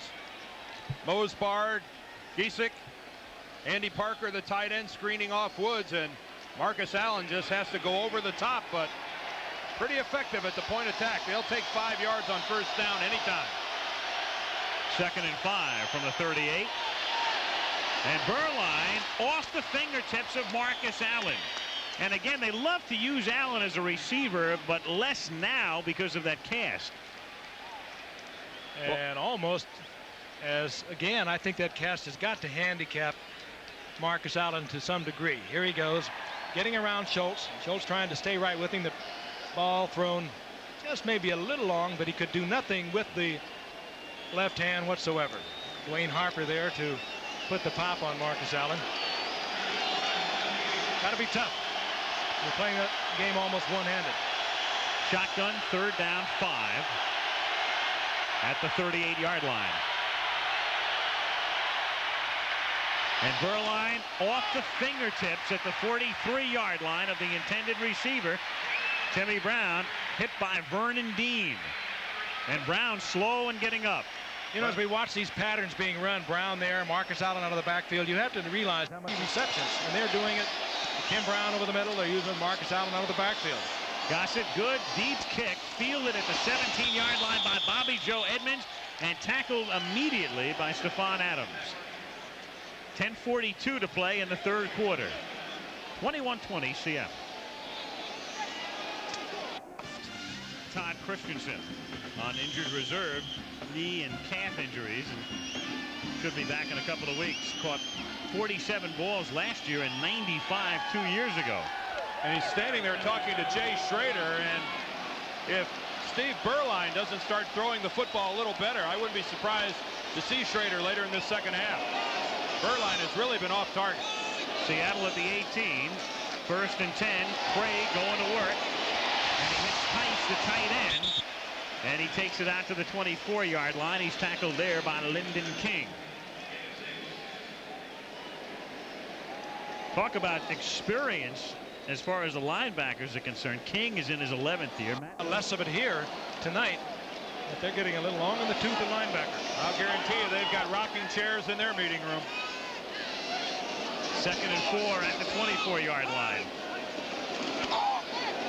Craig falls down as he had to reach to get the ball into the hands of John L. Williams, and Rod Martin makes the tackle. We were talking at the very beginning of the show tonight, the completion percentage of Burlon coming into the game, 46% for the year, 25% tonight, and those figures are skewed, of course, by the long pass to Brown. There it is. That's up to date. Schrader at 41%. A little unfair for Schrader. He had not been working with the Redskins when he was traded here.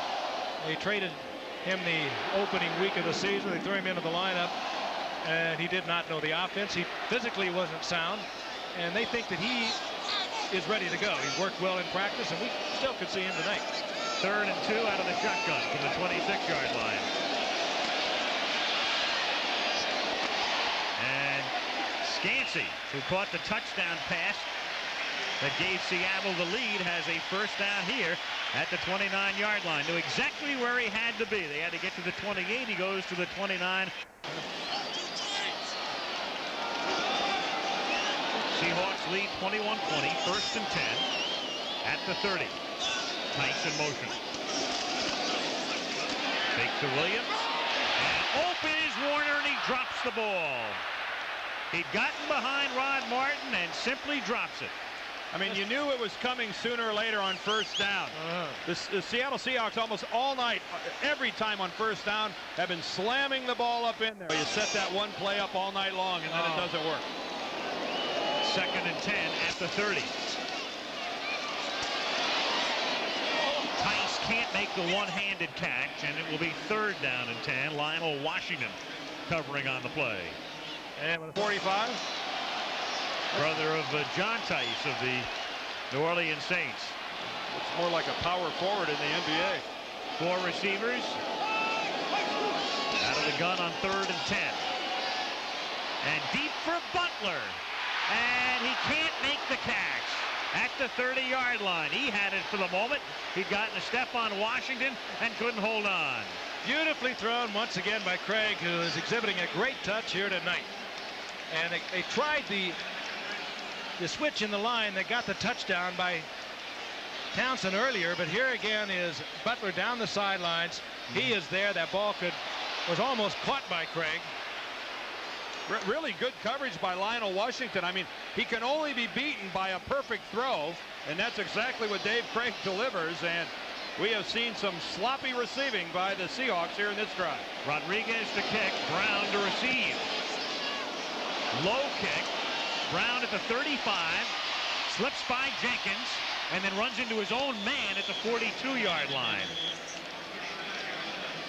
Runs into Ron Brown, and Wyman and Mueller exchange pre-Christmas salutations.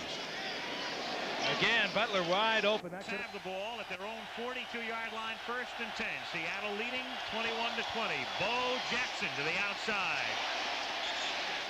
And boy, you really pay the price when you tackle Bo Jackson. Yeah, the Seahawks tackled him twice. He not only went down, he came up and was over in the bench and got tackled again. Bo Jackson back at the Kingdome. Boy, he was hot as a Royal. 5 homers in his last 19 at-bats here. And of course, the scene of his biggest night as a professional football player. The incredible performance almost a year ago tonight.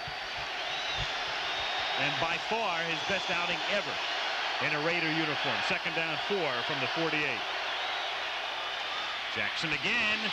1st down. And he's wrapped up at the 46-yard line. Como makes the stop, and a little skirmish breaks out, and it precipitates a flag.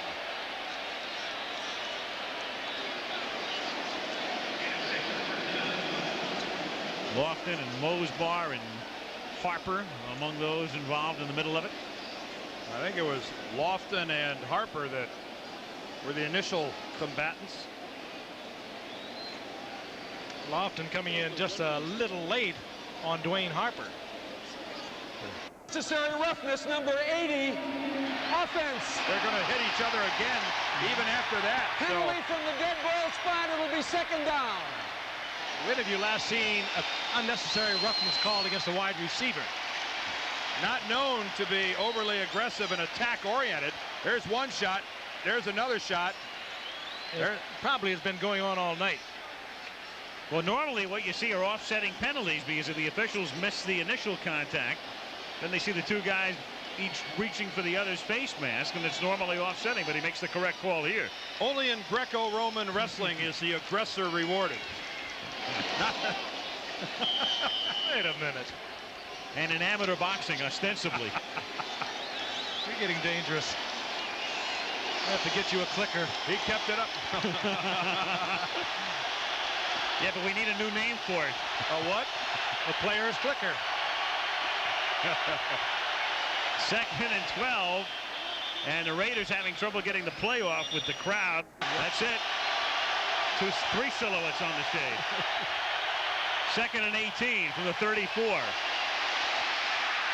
Jackson to the 36-yard line. And again, Lofton starts to get in it, this time with Jenkins, but no flag.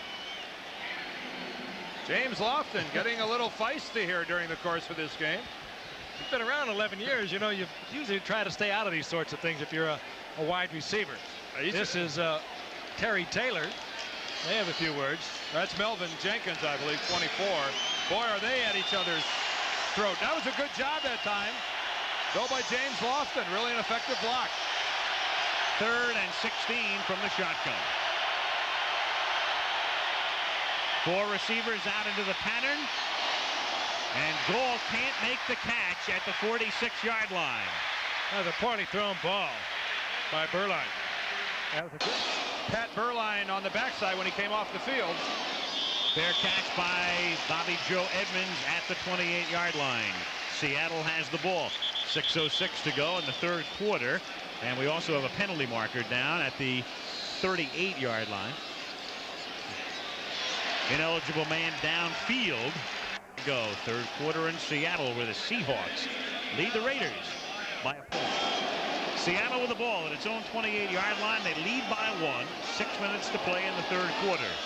Quick toss to John L. Williams. And he takes it out to the 32-yard line. It's the type of play the Seahawks have been going to on first down tonight on every occasion but that one, when they set up the perfect pass to Kurt Warner and he simply dropped the ball. Yasser Arafat is getting so much publicity about possibly coming to this country. He's on the verge of becoming so famous that Jerry Glanville might leave him a pass. For the wild card game. Second and 5 at the 33.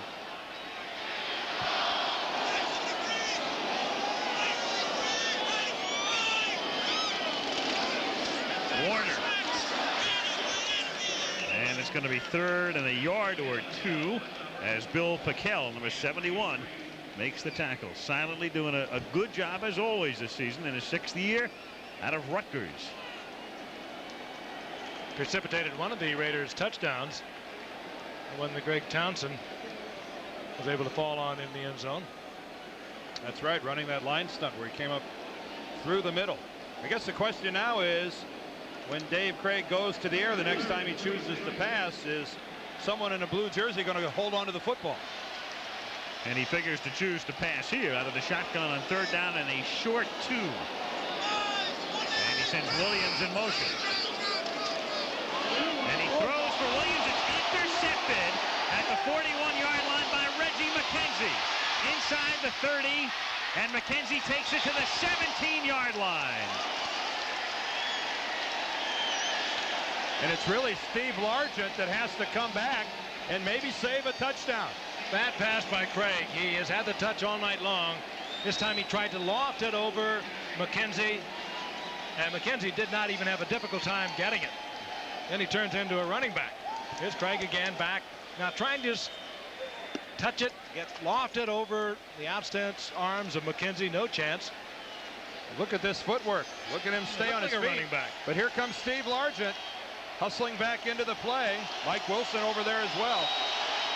At the 17-yard line, Bo Jackson gets turned outside and out of bounds by Bruce Schultz, able to fight off Marcus Allen's attempted block, and Craig angry with himself. Reggie McKenzie in his 55th career game and his 2nd career interception. That's one tough quarterback, Dave Craig. Not all that physical, but mentally he is about as tough as you're going to get. And he is really down on himself right now. Well, in my estimation, he's thrown the ball brilliantly tonight. He has. With the exception of that pass, he's really thrown the ball well. 2nd and 10. Jackson on a draw, nothing, and he had trouble controlling the football.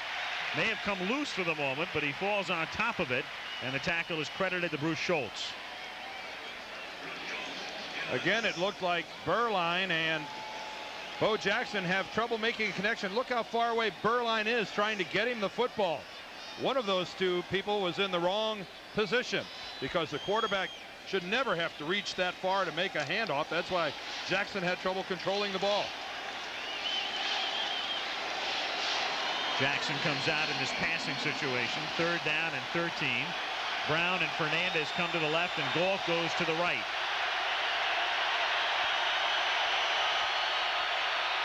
And Lofton stays in the block as Berline rolls, throws back, and it's caught by Brown, and he's out of bounds at the 3-yard line. Timmy Brown. That time an excellent play by Berline. Kept his cool, raced out of the pocket. Really doesn't have a chance to think when he's being pursued like that. But give it to Tim Brown again. He made sure that there was a good passing angle for Berline from the shotgun. And that's Berline with a little tiny roll, but he has to make a big roll out. But he's watching Tim Brown come from clear across the field, opening up.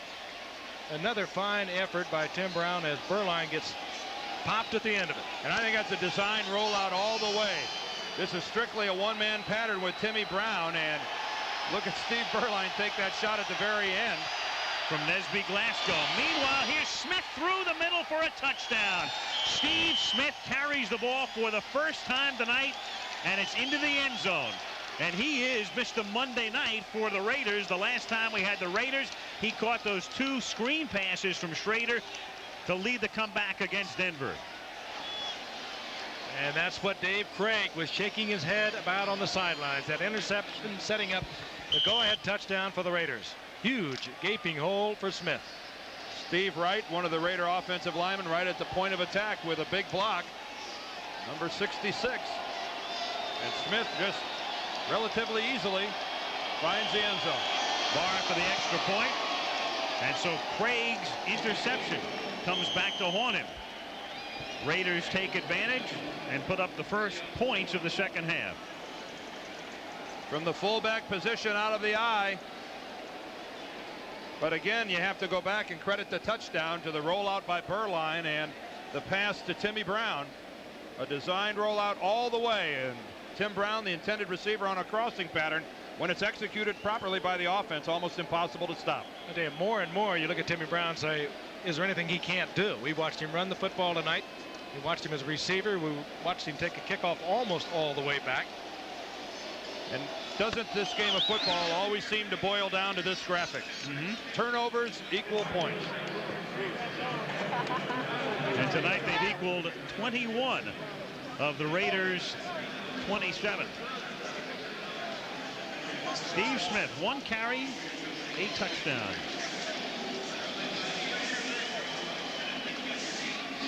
.323 to play now in the 3rd quarter. Raiders leading 27-21, again setting the AFC West. Denver leading 7-6.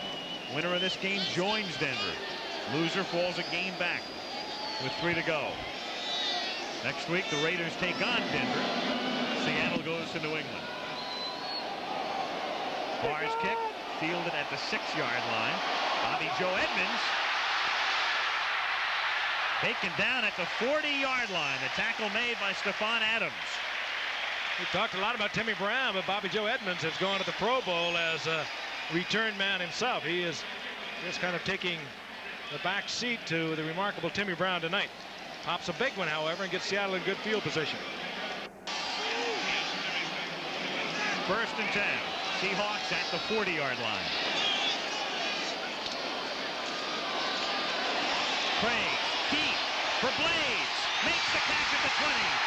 Gets to the 11.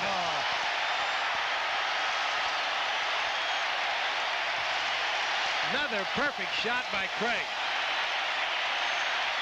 If you exclude the interception, he's right back where he left off. Fellows again, the victim. Didn't get his bump. Tried to sprint with blades. He's got pretty good speed. He's not a blazing speedster. They tried to get the help from Eddie Anderson on the inside, but Craig didn't lay that up at all. He rifled this ball. You get the impression by looking at it there that this ball was thrown just about as far as David Craig can launch it, and look at that tight spiral. Again, I go back to the line of scrimmage. I don't understand why Ron Fellows isn't attempting to get a little more of a bump on his receivers. He's trying to cover. They're getting off cleanly. 49-yard gain on first down. Flag is down at the line of scrimmage as Warner takes the ball to the 7-yard line. Head linesman threw the flag. Malcolm Taylor makes the tackle.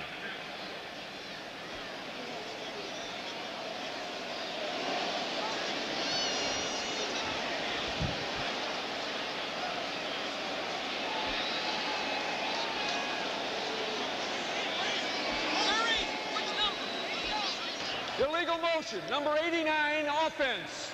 First down. Brian Blades, perhaps moving forward.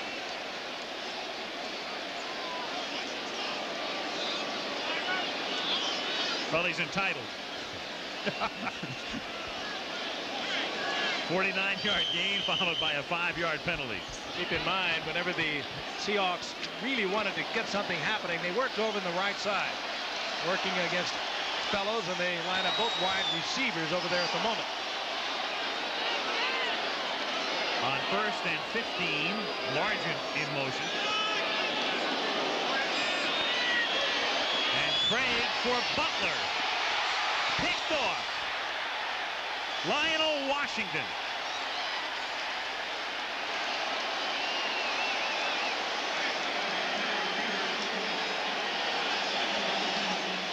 Former Redskin. Key interception for the Raiders. Not a well-thrown ball by Craig. You don't need me to tell you that with the interception, but he has an open receiver. Butler is actually going to break open, but Craig throws the ball too deep into the end zone. He makes Butler have to go way back to get it. And it comes off the back of Butler's helmet. You can see there the ball actually hit Butler's helmet and ricochets to Lionel Washington. Oh, talk about a gift there. And talk about reaction on the part of Washington. On first down from the 20, Burline throwing for Gold, and he can't make the catch at the 36-yard line. Not a poorly thrown ball. That was thrown into the coverage and a ball that Willie Gault should have caught. Well, I've seen a lot of Raider games this year on tape and on television and whatnot, and this is $1 million receiving corps if ever there was one.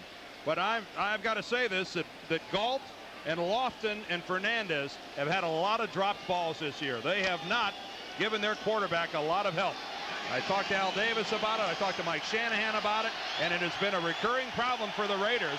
Their big money guys have dropped a lot of passes this year. And that graphic told you a lot. One catch in the last 6 games. Granted, he's been hurt, but one catch in 6 games is astonishing. Allen stopped by Bryant. The other thing that's pretty astonishing about this $1 million core of receivers, we talked about James Lofton before. He hasn't caught a touchdown pass all year. Gault, 1 catch in 6 games. And you notice we're excluding Timmy Brown from this conversation. Leading receiver into tonight with 32, and he's added to that this evening. 3rd and 8. Brown on the sideline on the 3rd and 8 from the 22-yard line. And that is nearly intercepted. And Marcus Allen had to turn into a defensive back to prevent Vernon Dean from making the interception. He almost turned into one a little early.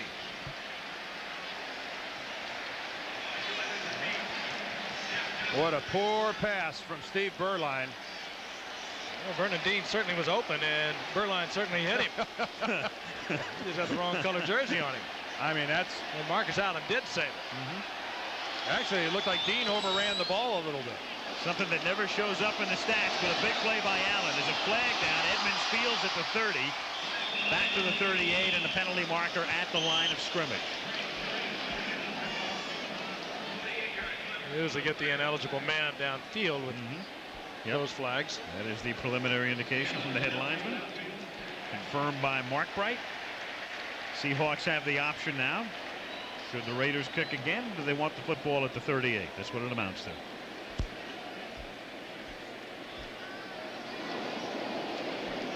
We'd be better off if the referee would just walk over to the sideline and ask the coach what he wants to do. It would like cut out the middleman in this process, having to go to the captain, who in turn has to look over to the sideline and beseech his coach to give him an indication. So the special units, we need about 5 captains.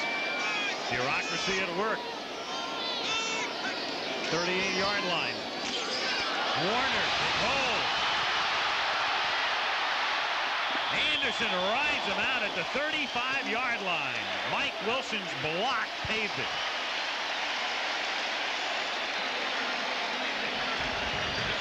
I guess what a huge opening. Brian Millard is going to pull and trap all the way across the formation. Take a look at number 71, the right guard, and number 75. What does that look like, Dan? Wilson's going to turn upfield. Millard kicks to the outside, and of course that's the old counter gap. Everyone's got it. Counter step by Warner, and is there no shame? Well, it's really a relatively old play. It's just that the Skins made it famous by running it better than anyone else. Warner is now over 100 yards, and here's John L. Williams. Fellows finally takes him down, but after a 5-yard ride to the 30-yard line. And in reality, that's the same play coming the other direction. That's the counter gap coming back to the right this time. Big hole to the left, and you talk about vintage Chuck Knox. This is going to be take a look at these two, the left side of the line, Bailey and Mattis. They're going to pull a counter step, and back around we come. And this is the old counter gap. There's the counter step by John L. Williams. That's time to get his lineman out in front. Normally the back will turn it upfield. This time Williams elected to take it to the outside. 2nd and 4. And Warner jumped, but got away with it. No flag, and Williams takes the ball to the 25-yard line. He was able to get set again as the quarter ends. So the Seahawks are driving. They're to the Raider 29 as we start the 4th quarter. LA leads by 6. Back in Seattle after this message about Turnovers. 4 to 6. Possession. Incredible for Seattle. An extra 12 minutes for the Seahawks. And they're moving again. 3rd and 1. We start the 4th quarter from the 26-yard line. Looking for the first down is Warner to the 24-yard line, and we'll see where they mark the forward progress. Good enough for a first down. So the 4th quarter beginning here with the Raiders on top by a score of 27-21. And a reminder coming up on Saturday from the Hoosier Dome in Indianapolis. The Big Four Classic. Louisville against Indiana and Notre Dame against Kentucky. And you're looking at Bobby Knight and Digger Phelps. And we'll be in Anaheim next Monday, where the Bears take on the Los Angeles Rams on Monday Night Football. 24-yard line, 1st and 10, Seattle. There's a change off. The draw to John L. Williams. Swinging to the outside and finally tackled by Mike Haynes at the 16-yard line. Gain of 8. And Rod Martin, the linebacker to that side, really effectively handled by Kurt Warner.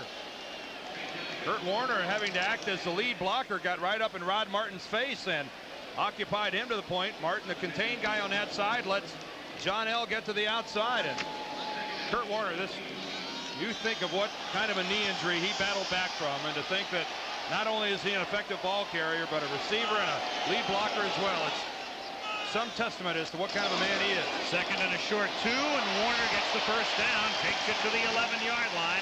He's tackled by Malcolm Taylor. That time it was Williams blocking for Warner, and they've been doing it all night long. And I got to agree. I mean, he's went down in 1984. I don't think anyone ever thought he would come back from that injury the first game of the season, but he not only came back, he's had a couple of 1,000-yard seasons after that. Full reconstruction of the knee. Yeah, you thought he might have gone the way, let's say, of Billy Sims when that happened. Absolutely. A credit to not only whoever put him back together again, but the mental toughness. So that's what you really have to play through. From the 11-yard line on first down. Warner, not much there. Turan and Martin converge on the tackle. And it'll be 2nd down and 9 at the 10-yard line with 12.5 minutes to play. It's going to be no cakewalk into the end zone against the silver and black. That's one guarantee. That this is a spot on the field where the Raiders just bristle.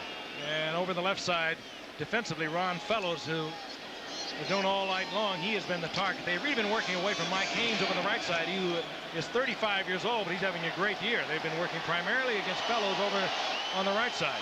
Nobody's strapped on Mike Haynes since he came into this league. 2nd and 9. Quarterback draw.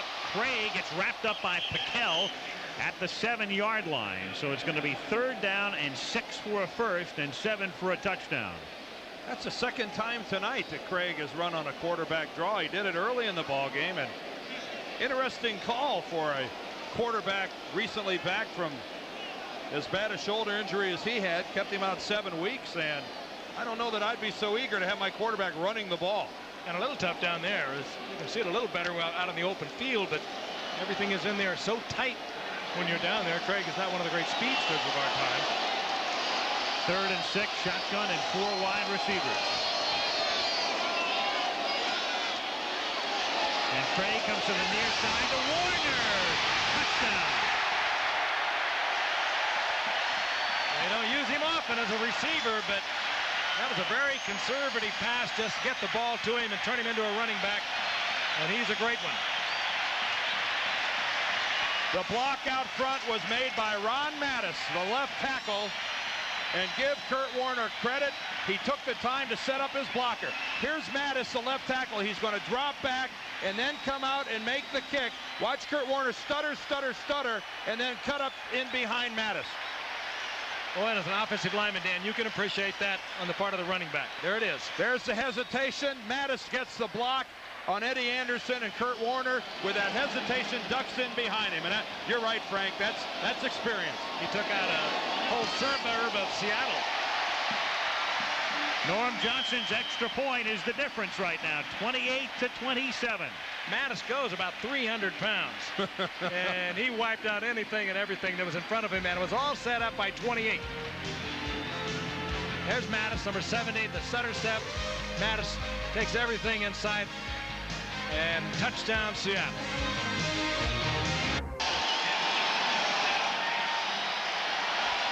Before the rampant inflation of the late 70s, the $6 million man. Million isn't what it used to be. No. It's all it takes these days to pry a linebacker from Chicago and bring him to Washington.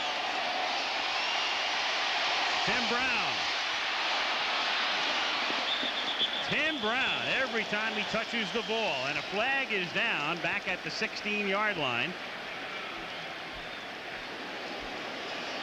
And that figures to negate much of that run back.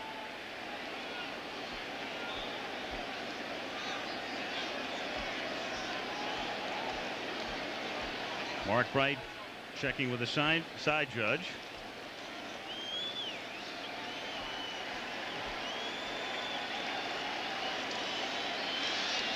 As we await the call from the spot of the foul. We have 2 holding calls on the same play. Number 56 and number 55 on the return. Will decline number 56. Will accept holding number 55. First down.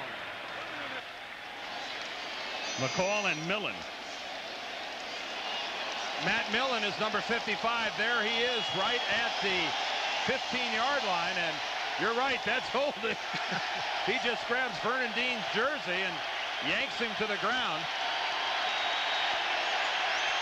And I think what it amounts to is they accept the one that occurred further back to the Seahawks to pin the Raiders deeper. And listen to the crowd. From the 7. Allen is tripped up behind the line of scrimmage by Alonzo Mitz, number 61.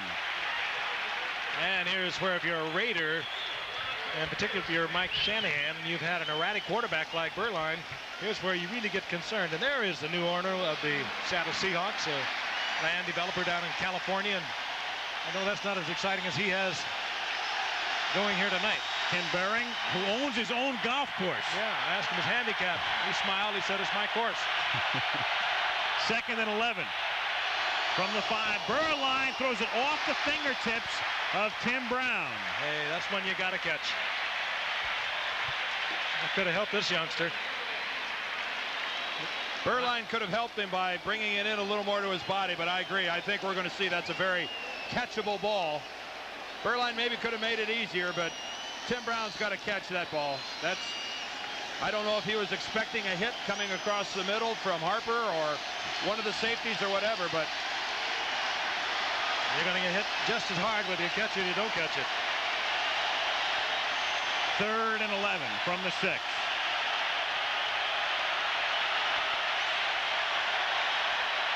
The shotgun here is going to be very tough for Burline.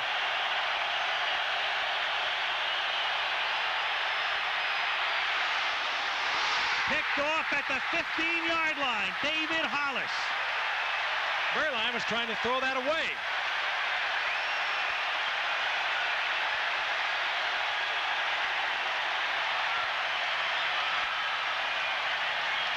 Oh, that's shattering to a young quarterback. And a young coach. Well, first of all, he got lucky not being sacked in the end zone. He held the ball in the end zone an extremely long time. Watch how long he gets away with holding it in the end zone. He's lucky he wasn't hit from behind. And then, I don't know what he was trying to do. Maybe he was trying to get it to Marcus Allen and threw it over his head.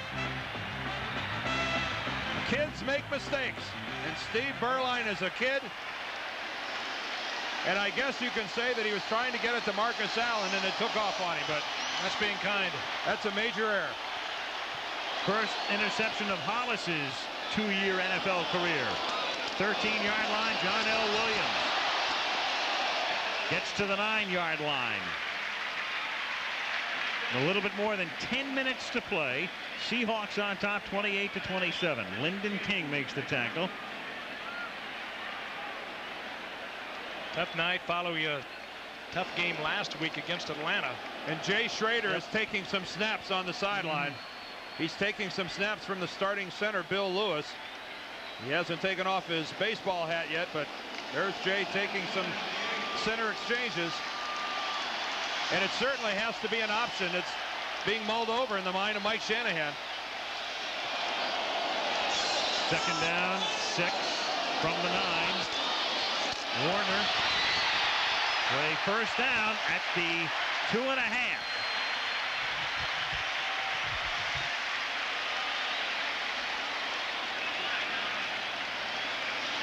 And a marker. And that is Matt Millen being checked out.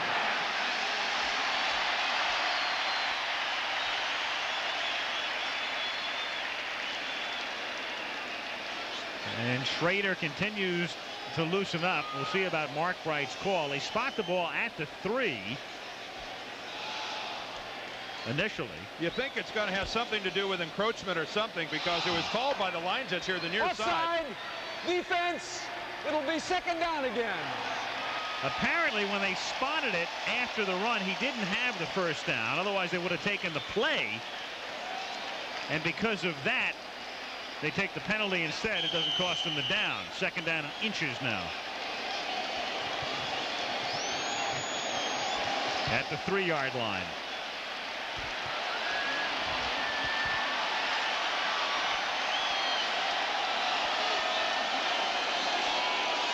Seahawks out of a tight formation.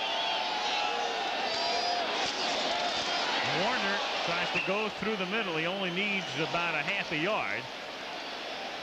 I don't think he got it.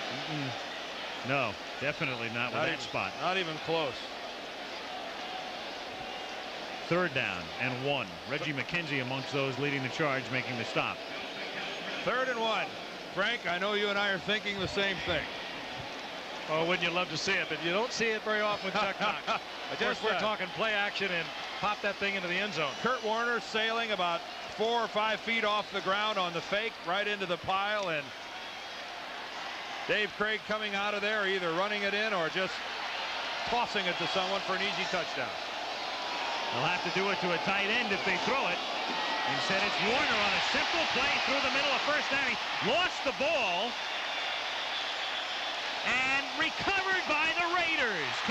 believe that? Mike Haynes comes up with it. He had the first down, did Warner, lost the football. Raiders get a gigantic break.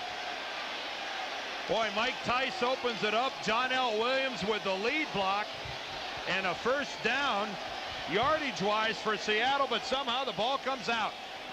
This is reverse angle. Let's look at it from the other side. This ought to offer us some sort of a vantage point here to see. Well, the ball comes out. The Seattle folks here are booing. They think Kurt Warner was down. Good shot by Fellows, who has been in trouble all night long at the cornerback. He was the one that jarred it loose. A part of Kurt Warner's body has to be touching the field before he's down. On that replay, it looked like a good call by the official. And you wonder if they're not taking a look at it. They took a look at it in instant replay, and they agreed with the officials that he's not down. It is indeed a fumble, and first down, Los Angeles. And a lot of credit to Fellows. And it's still Burline in at quarterback at the 2-yard line. Allen gives them a lot of room with a first down to the 18-yard line. Marcus Allen bursts through the middle, and the Raiders now trying to capitalize on Seattle's 5th turnover. 8 minutes to play. Boy, and that is a big play for the Raiders, getting Burline out of that end zone. Just look at it. I mean, this is as simple as it comes. Straight away blocking up the middle, and take a look at the trap coming in. Steve Smith with the lead block, and wow. Boy, you don't expect a guy to break that clean down on your own 1-yard line. Now Bo Jackson in the game with Smith. Fernandez in motion. Jackson wrapped up behind the line of scrimmage. Number 53, Darren Como, the man spelling Bosworth. What a super football game. Both of these teams staying in there no matter what has happened to them. They've had all kinds of adversity on either side. They've hung in there. Loss of 3, 2nd and 13. 7:05 to go. Seahawks lead 28-27. Jackson and Smith in the backfield.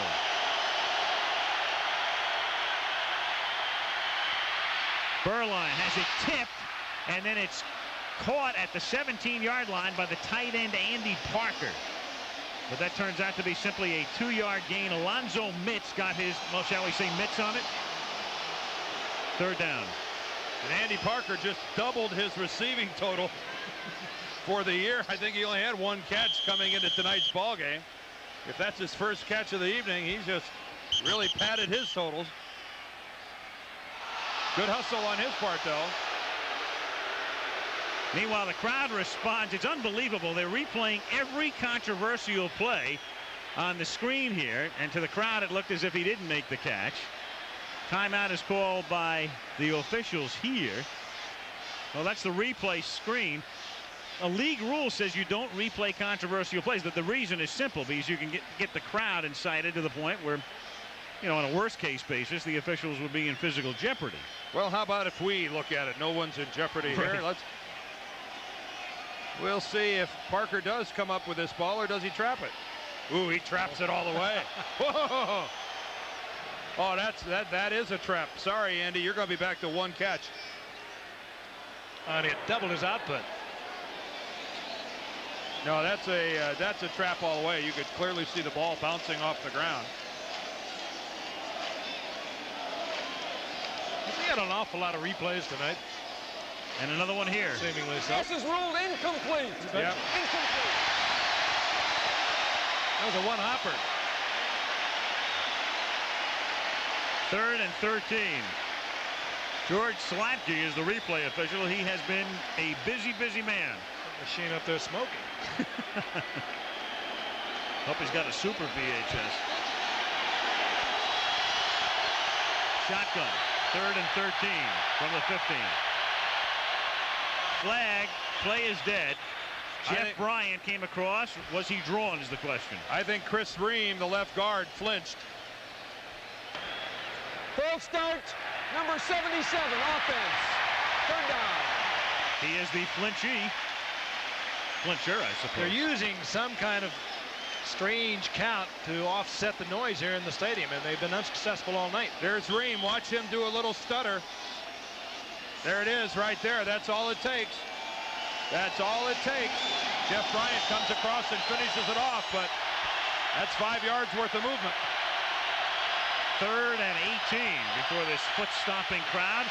Berline rolling, coming back, and banged down at the 5-yard line by David Wyman. And Vernon Dean came up to hit him as well. And the Raiders bring the punting unit in. And they like to do this in a hurry. I think Wyman was the guy that was going to bring him down, but Vernon Dean he's the fellow that gave Berline the shot he's not going to forget right away. And Frank, dangerous running around in your own end zone. It is. Wyman, a bit of a medical marvel. Set up quickly for the punt. They get it away off the foot of Gossett. Edmonds at the 46. Back to the 35-yard line. Mueller brings him down, and the Seahawks have it at the Raider 35 with 6 minutes, 3 seconds remaining in the game. Seattle still leading. Well, we may see Schrader, but for a different reason here. There are Berline's numbers, 4 for 19 on the night, but he really took a lick on that last play, and he's hurt. Vernon Dean is the guy that comes in and really puts a shot onto the left shoulder of Steve Berline. There he is, Wyman, but there's the shot from Dean, and all during that timeout, the medical people of the Raiders were looking at Berline, and Schrader threw away his baseball cap and grabbed his helmet. First things first, though, the Raiders have to get the ball back, and Warner takes the ball to the 25-yard line for a first down. The Artful Dodger. He makes more people miss. Little stutter step, darting, squirting out of almost impossible situations. If Schrader does come into the ball game, one thing for sure is he's going to be behind. The question now is how far behind. Right now the Raiders trail by a single point, and the Seahawks already at the 25-yard line, well into scoring territory already. He'll either be 1, 4, or 8 points behind. 1st and 10 from the 25-yard line. John L. Williams to the 24. You know, a funny thing, it's not as if you sit up here and second guess Knox's call when Warner gets the ball the last time, but here's Williams talking about Williams and the fact he fumbles less than anybody in the league, and yet they gave it to Warner on that 3rd and short. And Warner must feel as if he has a second life because it didn't cost him. And there it is, Warner at 123, Williams 101. First time in the history of the Seahawks, and they came into the league in '76. You got 2 guys going for 100 or more yards in a game. Al, to finish off your point, the only thing I can say is it's difficult to argue with ever putting the ball in Kurt Warner's hands. If he wants it, I say let him have it. No, it's more ironic than anything else is what it amounts to. Second down and 9 from the 24. Here's Williams again, and the sure-handed one takes the ball to the 20-yard line. Talked about Williams without a fumble this year. You wouldn't believe it. It's one of those records that just gets lost in obscurity and anonymity. Gerald Riggs of Atlanta in 1985 handled the ball 430 times. 430 times and didn't fumble once. That is remarkable. There it is, and you can see how much of a record that is in terms of Matt Snell is second at 279. That's 151 less handles. Amazing.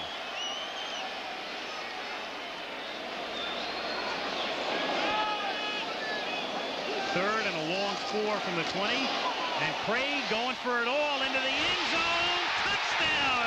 Lewis Clark's first catch of the night. And it appears that they'll be 8 points down when the Raiders get the ball. Another Seattle Seahawk who has come off the injured reserve, out most of the season with a hamstring, and wasn't Chuck Knox who told us we'd see him when they got down close? Liked his leaping ability. Again, we're looking at a perfect pass being needed by Dave Craig, and you be the judge. Look at this throw. Oh, a lot of pushing and a lot of grabbing. Washington on the inside, Anderson on the outside, and the guy in the middle, Lewis Clark, finds the ball coming right to him. Another perfect throw by David Craig.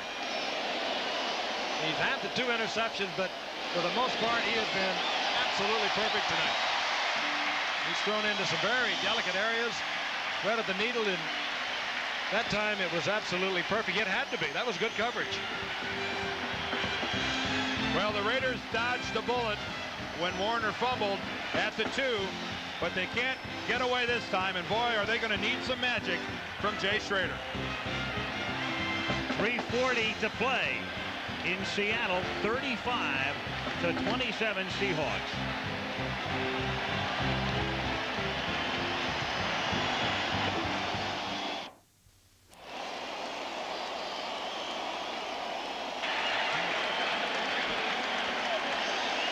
Lewis Clark with a touchdown, his first ever NFL catch. Second-year man out of Mississippi State as Tim Brown is back to receive Johnson's kick. I don't know why they're kicking to this guy. I really don't. And this time they cover it at the 18-yard line. And Rufus Porter, who has been a wild man on special teams, rookie out of Southern, comes flying down. We've got him isolated.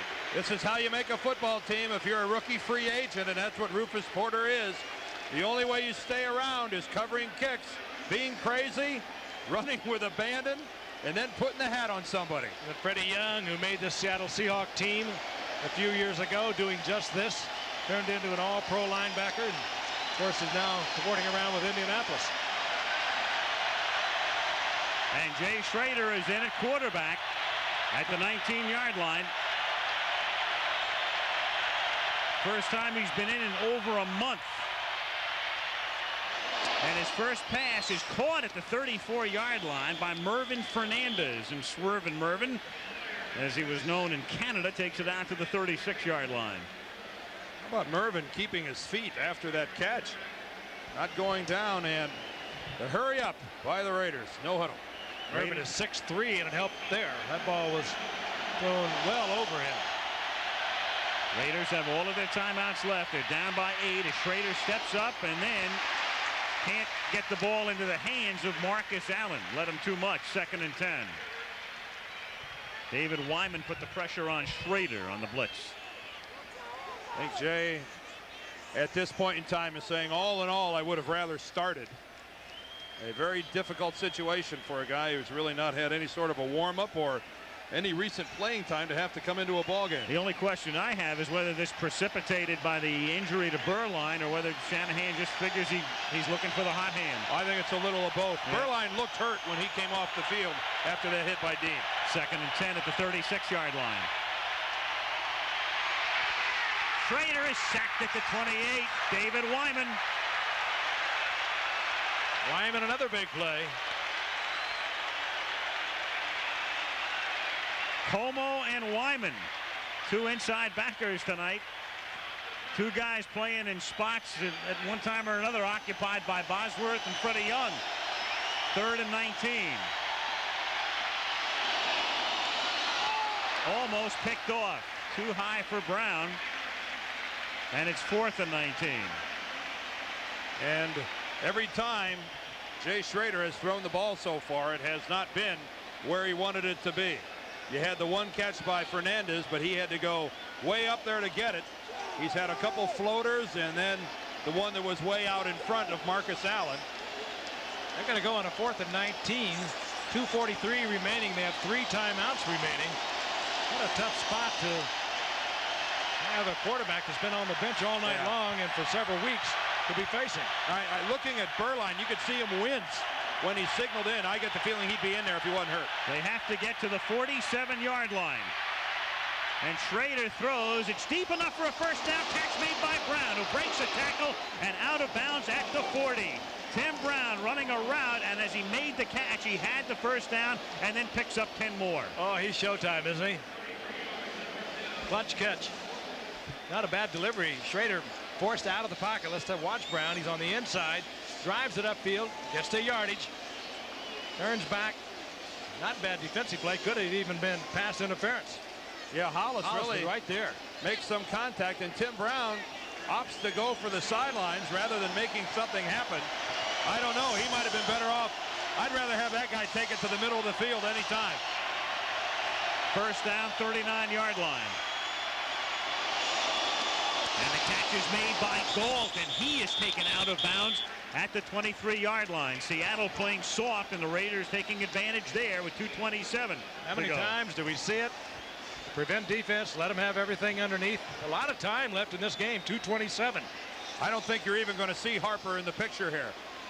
Now, folks, that's a loose cushion. When the receiver catches the ball and you have to wait a couple of seconds for the corner even to come into our frame, that's loose coverage. And that time Harper was so far off Galt, I'll be surprised if they don't come right back to it. Catlin, of course, the defensive coordinator. He's the one that makes the defensive decisions. 1st and 10 from the 23-yard line, and it's intercepted at the 14-yard line by Hollis. His 2nd of the game, and you can write a finish to this one. And that's a late hit. There go the flags. That's stupid. That's frustrating, and that's James Lofton. Well, he's been an action man all night. Somebody must have upset him early in this game. That'll be 15 yards against the Raiders, but Hollis brilliantly anticipating the throw, steps in front. Personal foul. Unnecessary roughness. Late hit out of bounds, number 80. Raiders, 1st down, Seattle. Lofton, if you saw, was the intended receiver. And Fritz Hollis stepped right in front for the interception.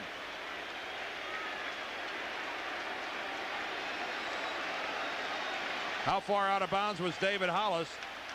I mean, the play was clearly over when Lofton comes in and hits him. The Raider people are telling Kenny Wolf, our producer down in the truck, that it was strictly Mike Shanahan's decision to go ahead with Jay Schrader, that Steve Berline was not injured to the extent that he couldn't have gone back in and played. So a coaching decision all the way to go with Jay Schrader. And you saw Al Davis, the ball at the 42-yard line. Warner to the 39-yard line, and a lot of people laugh when you say coach's decision with the Raiders. They say, "Oh, Davis gets on the phone." Davis doesn't get on the phone. In fact, one of the things Davis talked about this week is he said, "Look, I got a young coach. If I go in and I start giving him too much, shall we say, advice, I could shake his confidence and the confidence of the staff. I hired this guy. I trust him. I think he's a bright guy. I got to let him do his thing." Tough situation for Mike Shanahan. Had so many changes on that offensive line.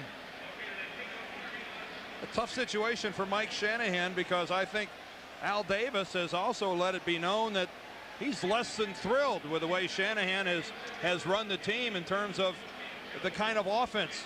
Al Davis thinks it's a little bit more of a horizontal offense rather than the old-fashioned vertical down the field offense the Raiders have always run in the past. And you know, I'm sure Mike Shanahan has heard some of those things. Well, Davis describes it as Shanahan is a guy who likes to teach what he calls scheme football.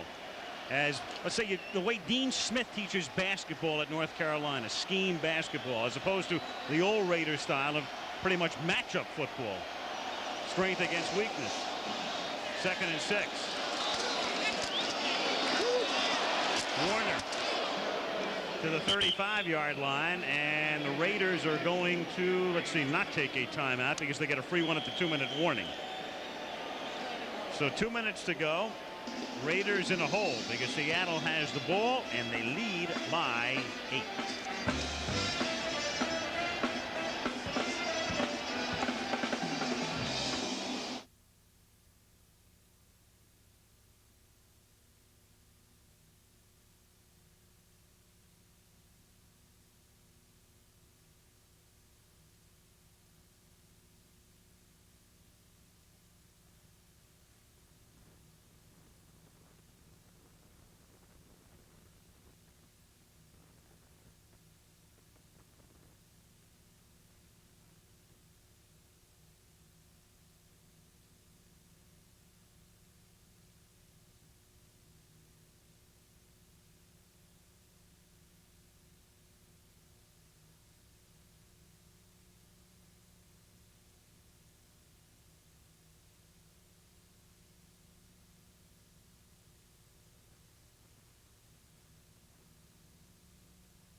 When do you want me to do this? When?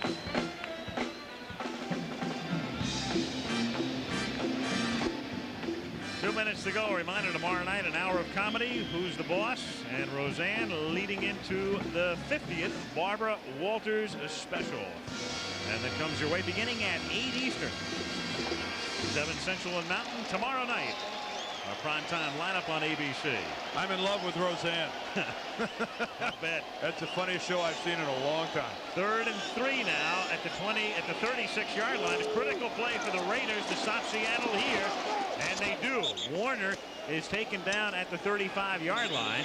And now the Raiders are going to take a timeout. 4th down coming up. Rod Martin is in on the tackle. And the Raiders now have 1 timeout. Now, what does Knox want to do here at the 35-yard line?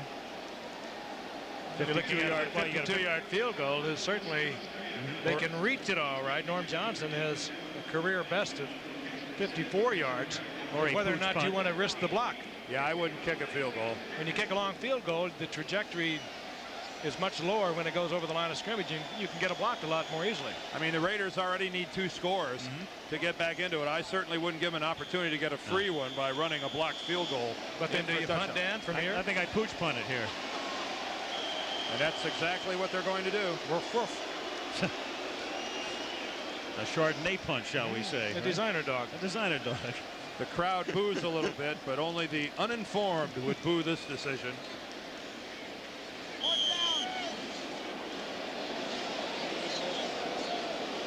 .151 to go. Hey, for the AFC goes on to play at New England. They come back and have Denver, and then they have to close the season against the Raiders in LA. Meanwhile, the Raiders will have a critical game next week against Denver in LA. And that pooch punt had a little too much bark. That was a dog. Yep, that was. This telecast. Speaking of dogs. I beg no, your not pardon. you. I mean the copy. Go ahead. I beg your pardon. I never promised you a rose garden. Go to from the reverse angle, folks. Why should I have to read this? The disclaimer. You can only say that with me between you and him. I know that. You'd think by now I would have memorized this. This telecast is presented by the authority of the National Football League, is intended for the private use of our audience. Any rebroadcast or any other use of this telecast without the express written consent of the National Football League is strictly prohibited. And it's out of here. Okay. And I don't know that I'd really want to be Jay Schrader right now. A lot to do and not a lot of time to do it in. Marcus Allen. First down after the 37-yard line, but Seattle will give them that. Minute and a half remaining, and again the Raiders have just 1 timeout. Marcus Allen. How many football players do you know have style when they lose? And Allen can't handle it with 1 hand, and again playing with that cast. And you're right, a lot of guys would have been on IR with his injury. Oh, I couldn't agree more. I admire his that courage. hurt too. You know, he had to put that left hand out there, and you know it had to hurt.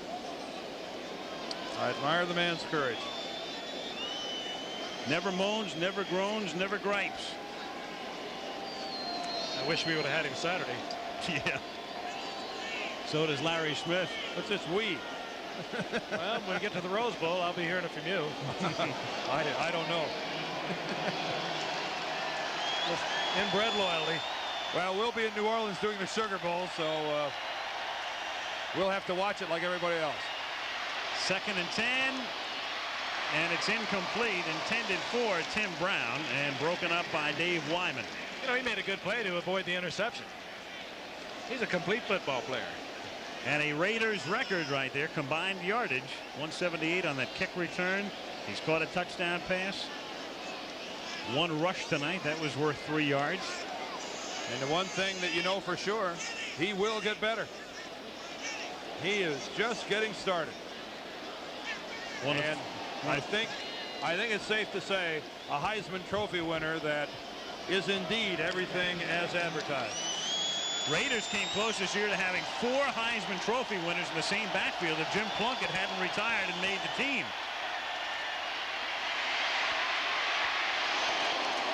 Schrader chased, and that's incomplete. Fourth down. Of course, they've got Allen and Jackson as the running backs, and you could line Brown up as a wing back or a slot back as the third guy in the backfield.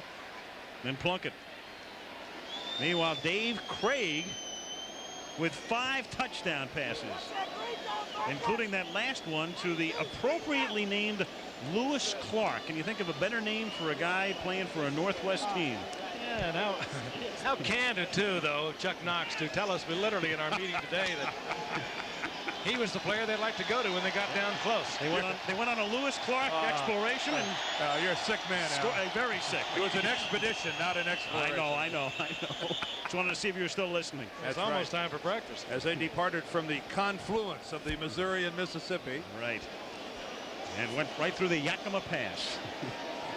On their way to the Palouse. The good old Palouse in eastern Washington. Totally over the edge.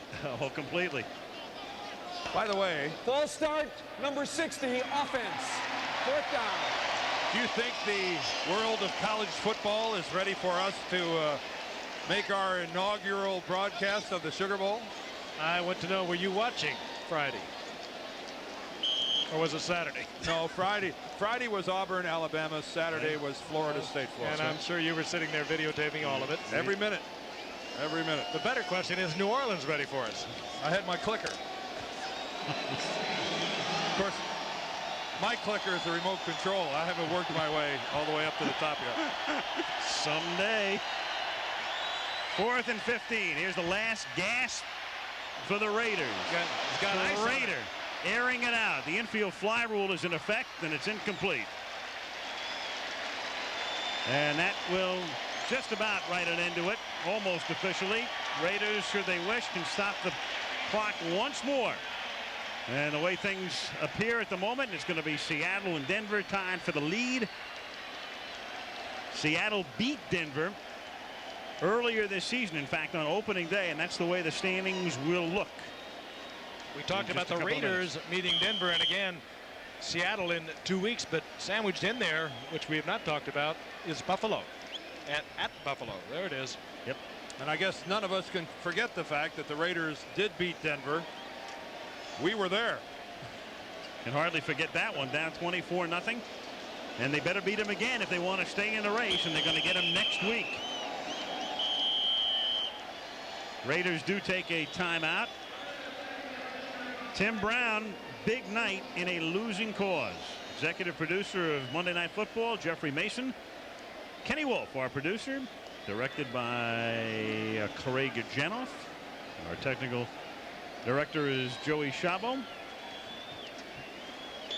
Guys did a great job tonight. Ben Harvey, our associate director. There goes Billy. Billy's gone. Well, the game's truly over when Billy Edwards walks out. Orange Sleeves is leaving.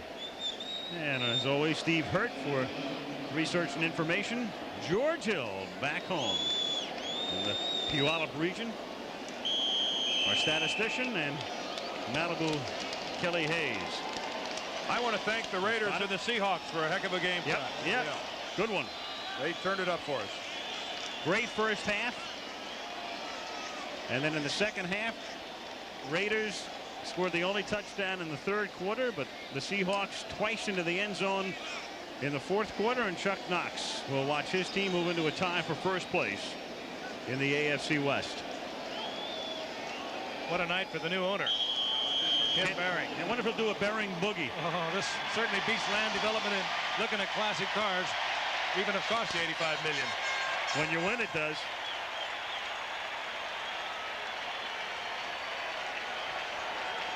So 60,000 go home happy from the Kingdome in Seattle.